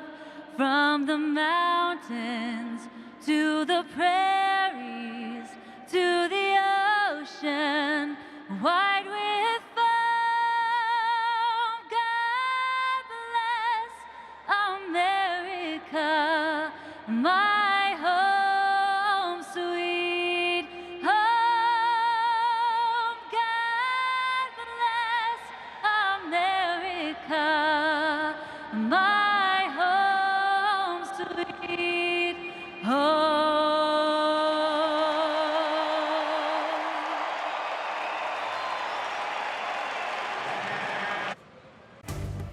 Rangers baseball on RSN is brought to you by Choctaw Casinos and Resorts, the official casino and resort of the Texas Rangers. And by your North Texas Chevy dealers. Chevy drives Texas. Well, great job by Webb to get through that 7th inning.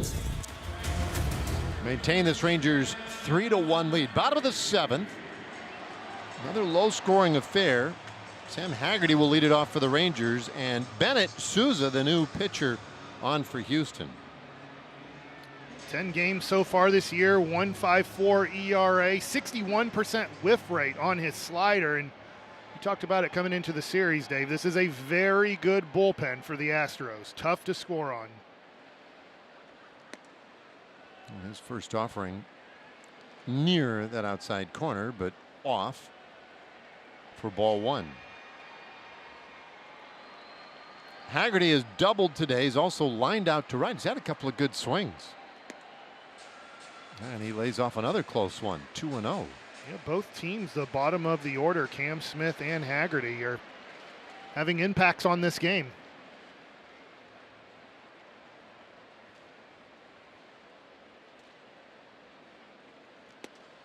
Well, that's a strike. 2-1. Souza has been around a little bit. He was a 10th round pick by the White Sox back in 2018. He's also been in the Reds organization, the Brewers organization, the Tigers. That breaking ball runs inside. Astros got him off waivers a couple of years ago from Detroit. He made a handful of appearances in 23 with Houston, but did not pitch in the big leagues last year. And that's off the plate, ball 4. He has walked Haggerty to begin the 7th inning.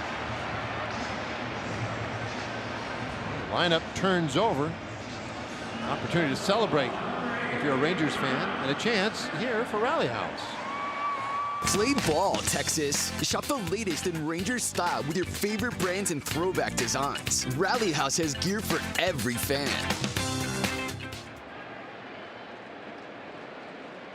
Smith clears that one to the left side out of play.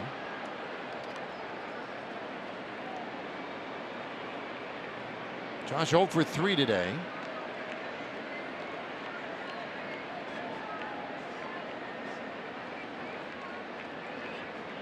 Haggerty takes a robust lead there, and it looked like he was a little concerned he was going to get a throw over. He was headed back to the bag as the pitch was delivered. Now, he might have had a one-way lead there, which means as soon as the legs lifted, I'm either taking off and running to second or I'm going back to first. And now they do pick over. He takes off anyway, and the throw goes into left field. Haggerty hops up, heads to third. They're going to wave him no. They put up the stop sign at the last second. Bees was waving him around third base initially. Instead, he'll take the stolen base and move up on the error by Walker. Well, he takes off first move, and this is going to be a close play. And Haggerty easily makes it to third. It's going to be a good look here. Should have caught the ball, and I guess might be on Pena.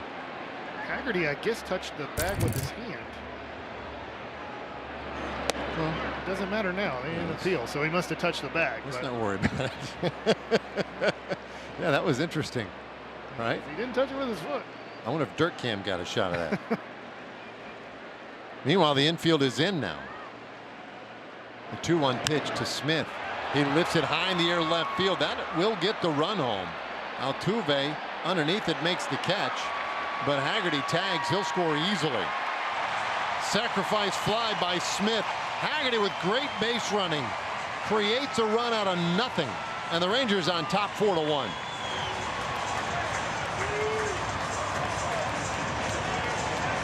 Well, we will take a look here at the Dirt Cam as Pena misses the ball and it hits him in his wrist.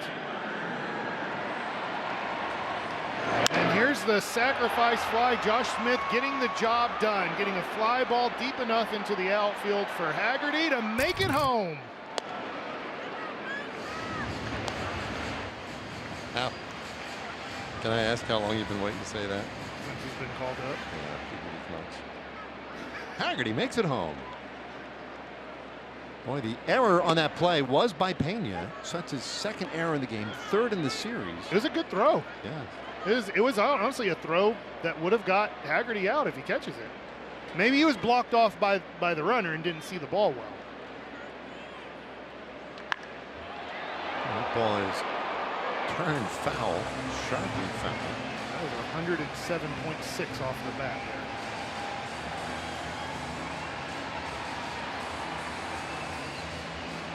there. Rangers look like they've maybe run into a little opportunity here with Souza.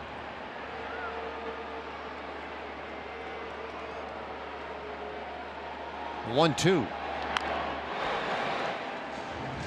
it again.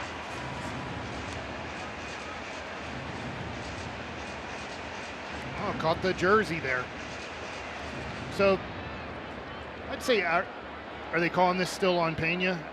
If you see that replay, you'd say, well, that's a tough ball to catch when it's hitting a runner. That ball's hit hard down the left field line. Gone!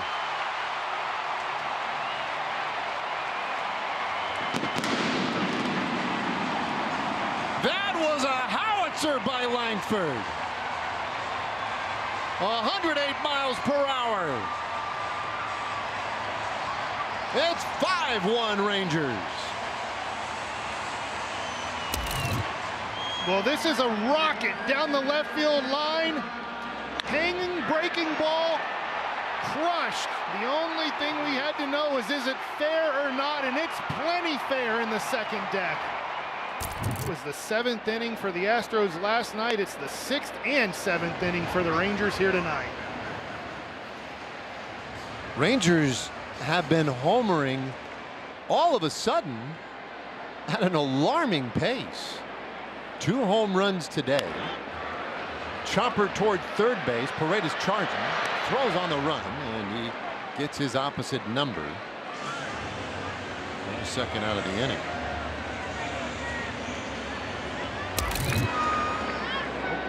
Brett Boone approves. As I don't know, maybe I'll go look at expected batting average on it. I'm pretty sure it should be 1,000.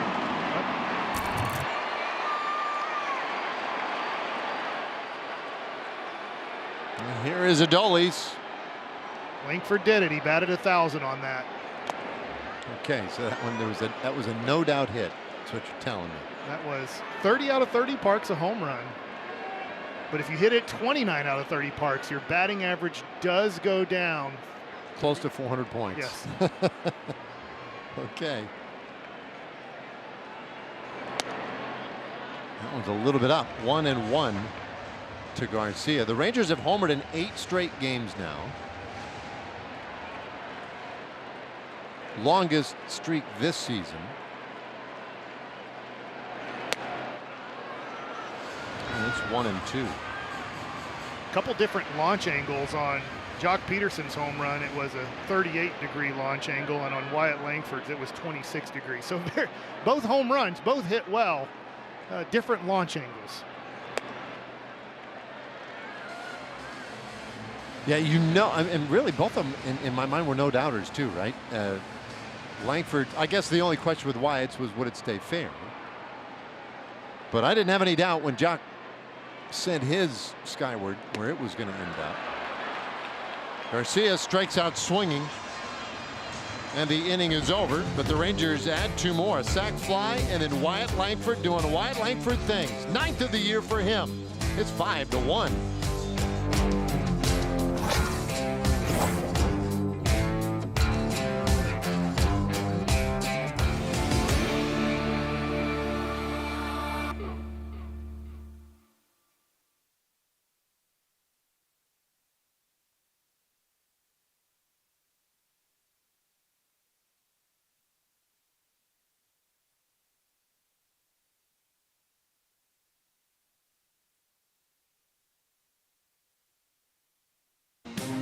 Rangers baseball on RSN is brought to you by Yingling Flight, the next generation of light beer.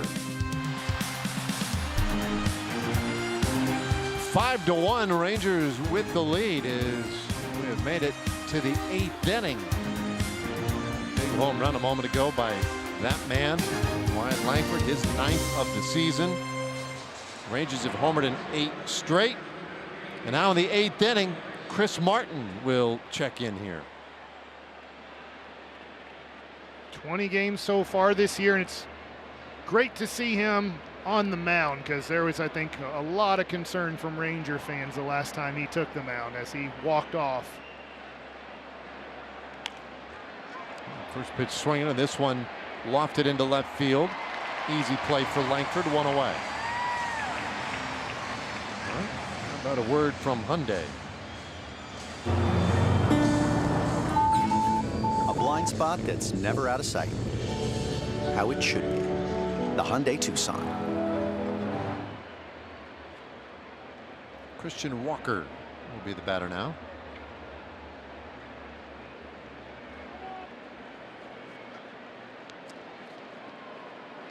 He had the RBI double in the first inning. Turns out that's all Houston would get off Tyler Mahle. 1 run in 6 innings. He allowed 5 hits, walked 2, struck out 3. Another tremendous performance by Mahle. And Martin runs that one inside. He has a great chance to pick up his 5th win, but you have to remember in that 6th inning when he was pitching, it was still 1-1. He wasn't pitching with the lead. No. Rarely ever does. Here's a fly ball onto right field. Garcia makes the catch. So Martin pretty efficient here. 2 quick outs. Well, he gave us a scare on Tuesday night. He made 1 pitch in that game. Hunter Goodman of the Rockies singled on the pitch, and then he walked off the field. And we found out afterward that it was something with his elbow, and he thought, well, that's just horrible news. He said he felt or heard a popping his last couple warm-up tosses. And then when he threw the first pitch, felt something a little funky in the elbow. And so instead of, testing it any further, they got him out of the game. The imaging came back, said everything's okay. And after a couple of days, it appeared that everything was all right. I saw him this morning, or rather this afternoon, in the club. I said, no, I'm good. I was warming up yesterday in the game. It didn't work out for me to get in, but no, everything's fine. 0-2. The interesting thing was it was the first time in his career that he had been asked to pitch on a 3rd consecutive day. And so I think lesson learned, right? And pitching, I'm sorry, what year it is? 17? What year is this in the, like a lot of years in the major leagues too. So to your point, probably Boch will have him maybe pitch 3 out of 4 days, but not 3 out of 3 days. Yeah. 1-2 pitch. And a little tapper, first base side. Martin will run over to the bag. Berger gives him the feed, and that completes a 7 pitch and a 1-2-3 8th inning. Martin looking pretty good in his game back. Great to have him out there and healthy.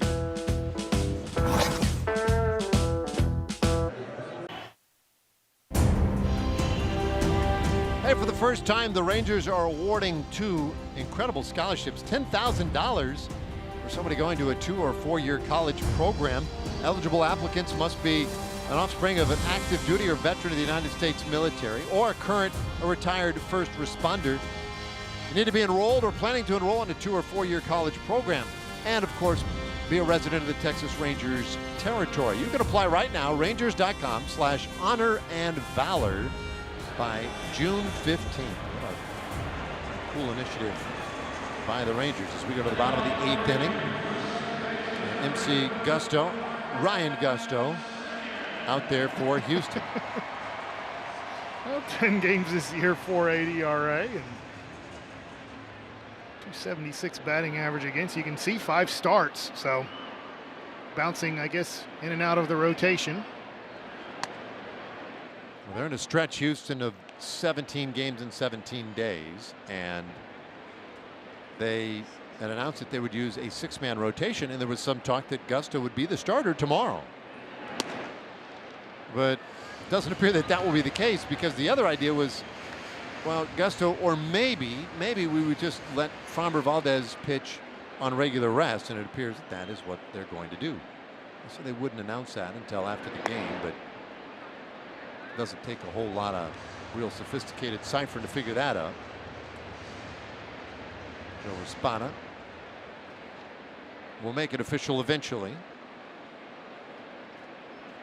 2-1 pitch, and Simeon takes low. Marcus had a big base hit in the 6th inning. Set up Jock Peterson's 2-run homer.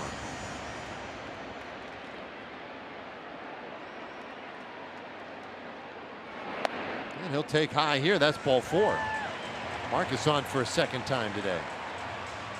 Back-to-back good at bats from Simeon. So Gusto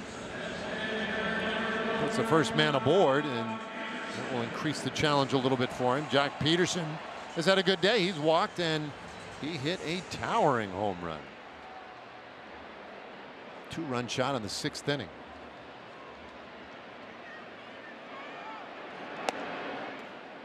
Watch ball 1. So, I mean, this is kind of a newsy half inning now, because that means we have a much better feel for tomorrow's pitching matchup. Jack Leiter and Framber Valdez. That one is down the left field line. Foul. Oh, and if you have, whether it's on the Rangers side or the Astros side, Valdez, or if it's Eovaldi, DeGrom, Brown on the Astros, if they're ready to pitch, I think you want them pitching in this rivalry matchup. These games mean a lot. And both these teams believe that they can be in a playoff hunt in September, and tiebreakers can matter. As we found out in 23, the Astros won the tiebreaker, won the division, and then I think, if I recall, I think they lost in the American League Championship Series. I remember that actually pretty vividly. It's a breaking ball low, 2-1. They absolutely did. I get two ways of looking at it, I guess. They lost, or maybe you look at it as the Rangers won. Yeah. Either way works. Yep.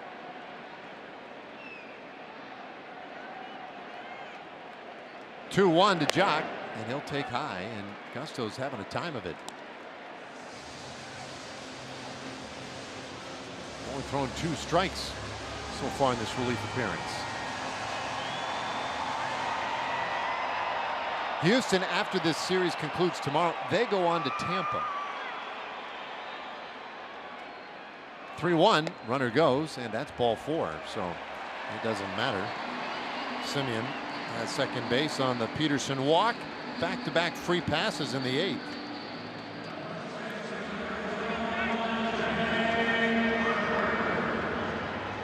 We'll bring up Jake Berger, and they will meet on the mound. You know, you can experience a Rangers game of your own in your own private suite. Now this is living right here. You get the premium views, exclusive amenities, and of course make lifelong memories. You can book them online or explore your options at rangers.com/suites. I've watched a Ranger game in those, and they're really fun. Yeah, it's pretty comfortable, huh? Yeah, I've actually watched a National League Championship Series game in one of those too. It was nice. Really? Yeah, in 2020. Dodgers and Braves. Oh wow, yeah, going back to that 2020, that COVID year, yeah. Playoffs were here.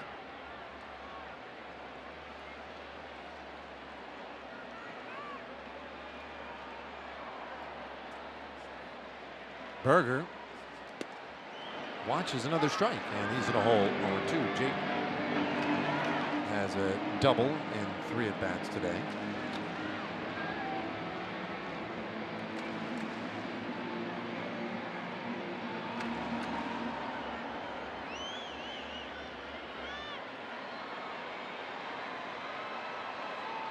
So Gusto, first at bat really where he's been in control. Jake, though, has swung it well lately. Here's the 0-2, and he takes low. Rangers are just 1 for 6 with runners in scoring position today.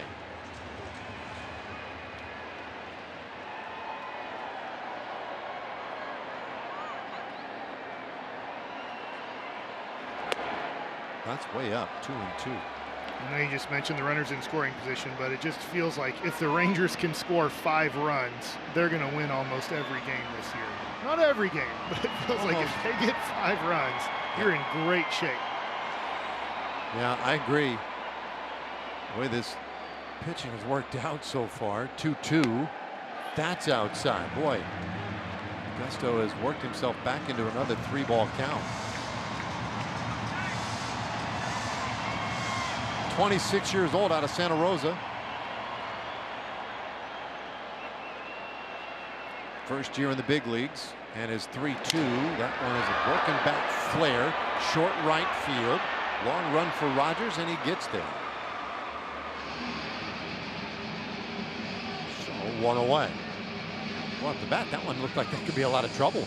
I thought so too, and it was obviously deep enough that you weren't going to get infield fly rule there, but Simeon and Peterson on the bases did a nice job of being a little bit off the base, but making sure not getting doubled up here. As you can see, Walker going in for a possible cut, so Peterson didn't have to worry about getting doubled up at first.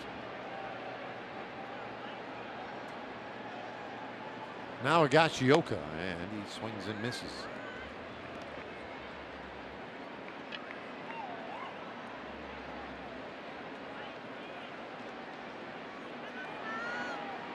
Higgy has walked and scored a run.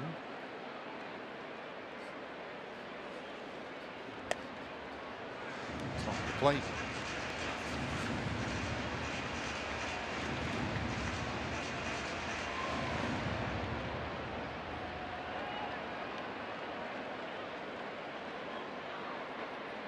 Two men out there. Rangers already with the big lead, trying to add to it. That's tight.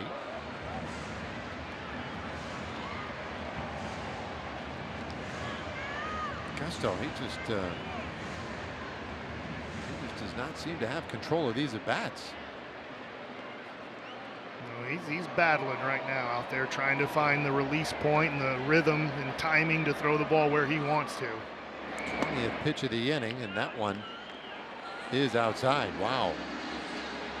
3-1. See Augusta saying that was a strike, right? That ball probably catches the corner there, but it was not called a strike.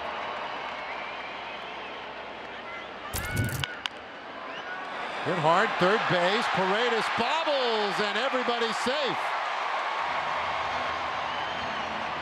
Another misplay by these Houston Astros. An error on Paredes. The bases are loaded, 1 out. Well, it's a 2-hopper. He tries to get it on a short hop there, and you know, I don't know what he was thinking. Maybe he's thinking if I charge it hard enough, I'm going to touch third base. But didn't catch the ball, and that's the most important part, is catch it first before you start making decisions with the ball.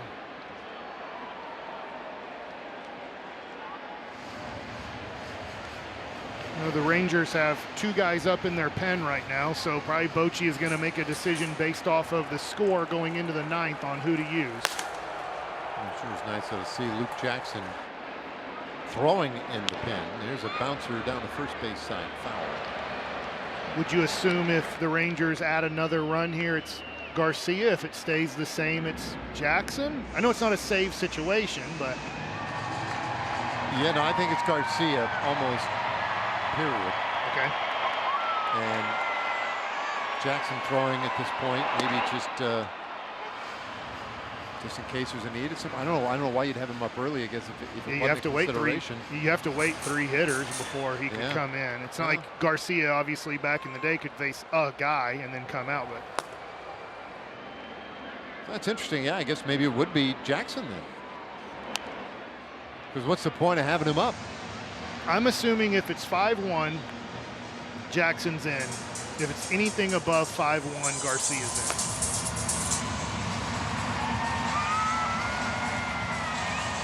By the way, one of the errors tonight, that last inning, on a play where Haggerty was stealing second, the throw got away. That's been changed to an E3 from an E6. In the air, Short left field. Paredes going out, and he makes the catch. So 2 away. Gusto trying to pull a little Houdini act here. A couple of walks and an error. Has not been hurt yet.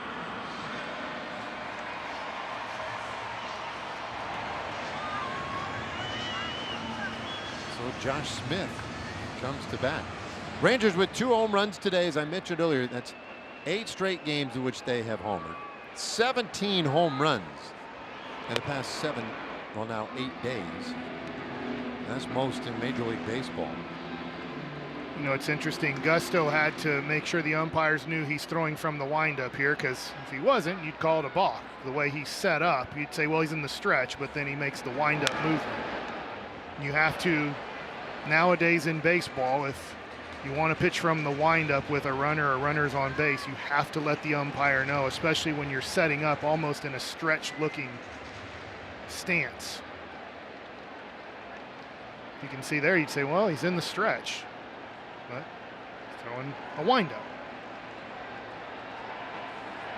On 1 pitch, and a swing and a miss. Boy, he's had to work in this 8th inning. He's closing in on 30 pitches.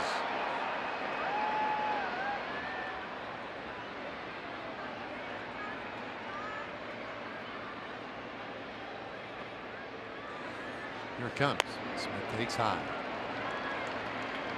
His misses just aren't that close. No, I'm with you. It's been erratic.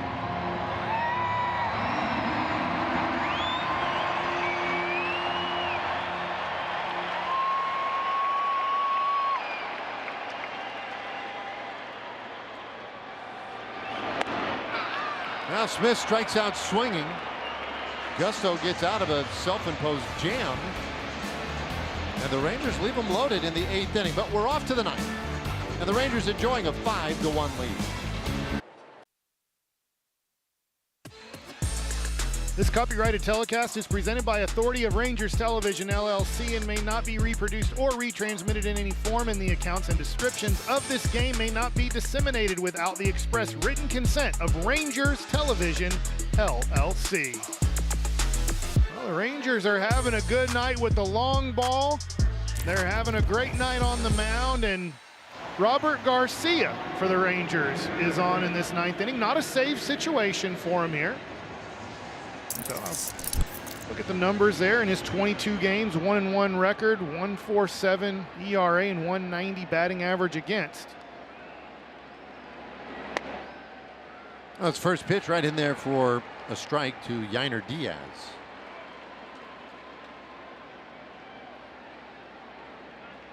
Astros' last hit came in the 5th inning.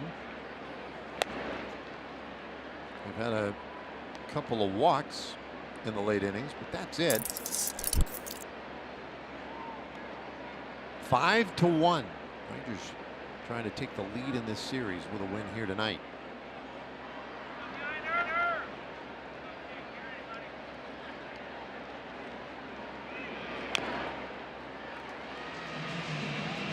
One and 2 the count. Diaz is hitless so far today. Fly out, a ground out, a strikeout for him.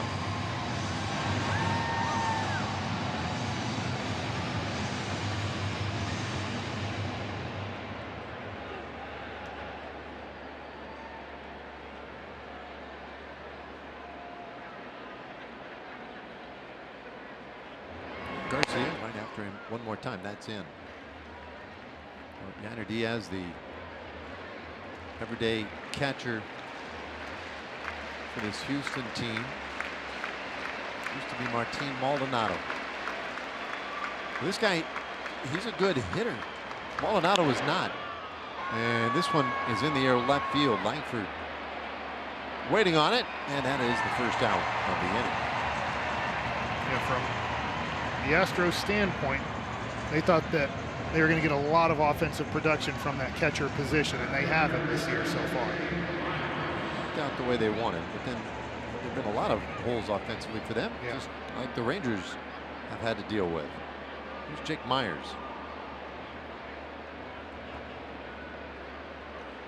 And their best hitter, Yordan Alvarez, is hurt and out and hasn't gotten off to a good start either. No, and there was even some suggestion that maybe he could come back in this series, but that rumor was doused with all kinds of water today by Espada, who just basically indicated, you know, look, he's definitely better.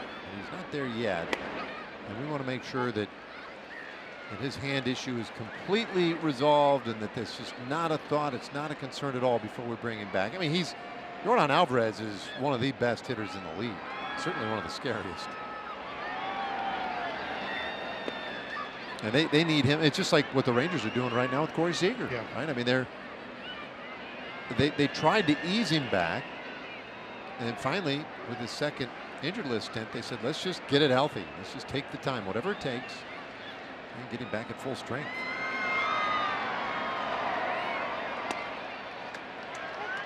How are we doing with Seager?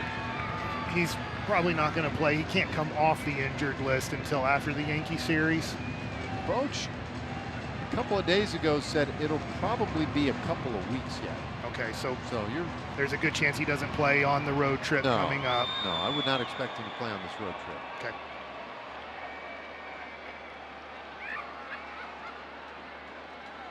Two-two. And that's in the air out to right field. Garcia has it measured. Little hop skip as he makes a catch. 2 away.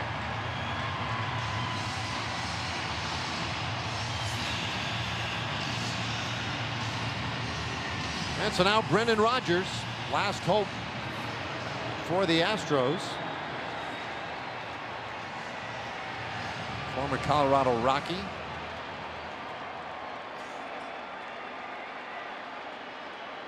Hitless so far today. We had a sellout crowd for this one. 38,456. Now a great number of them are standing. Anticipation rather of getting Garcia to the finish line here. For some reason, a lot of the people wearing orange shirts today left a little early. Maybe they said orange shirts shouldn't stay till the last out. I don't know. And there were some, right? There were definitely some Houston fans in here earlier. There still are a few. 1-1, and that is off the plate.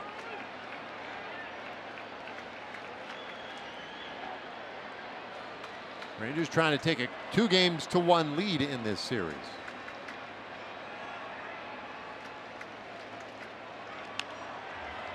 Popped up, first base, foul ground, long run Berger. He's back there, he's got it, and this one is over.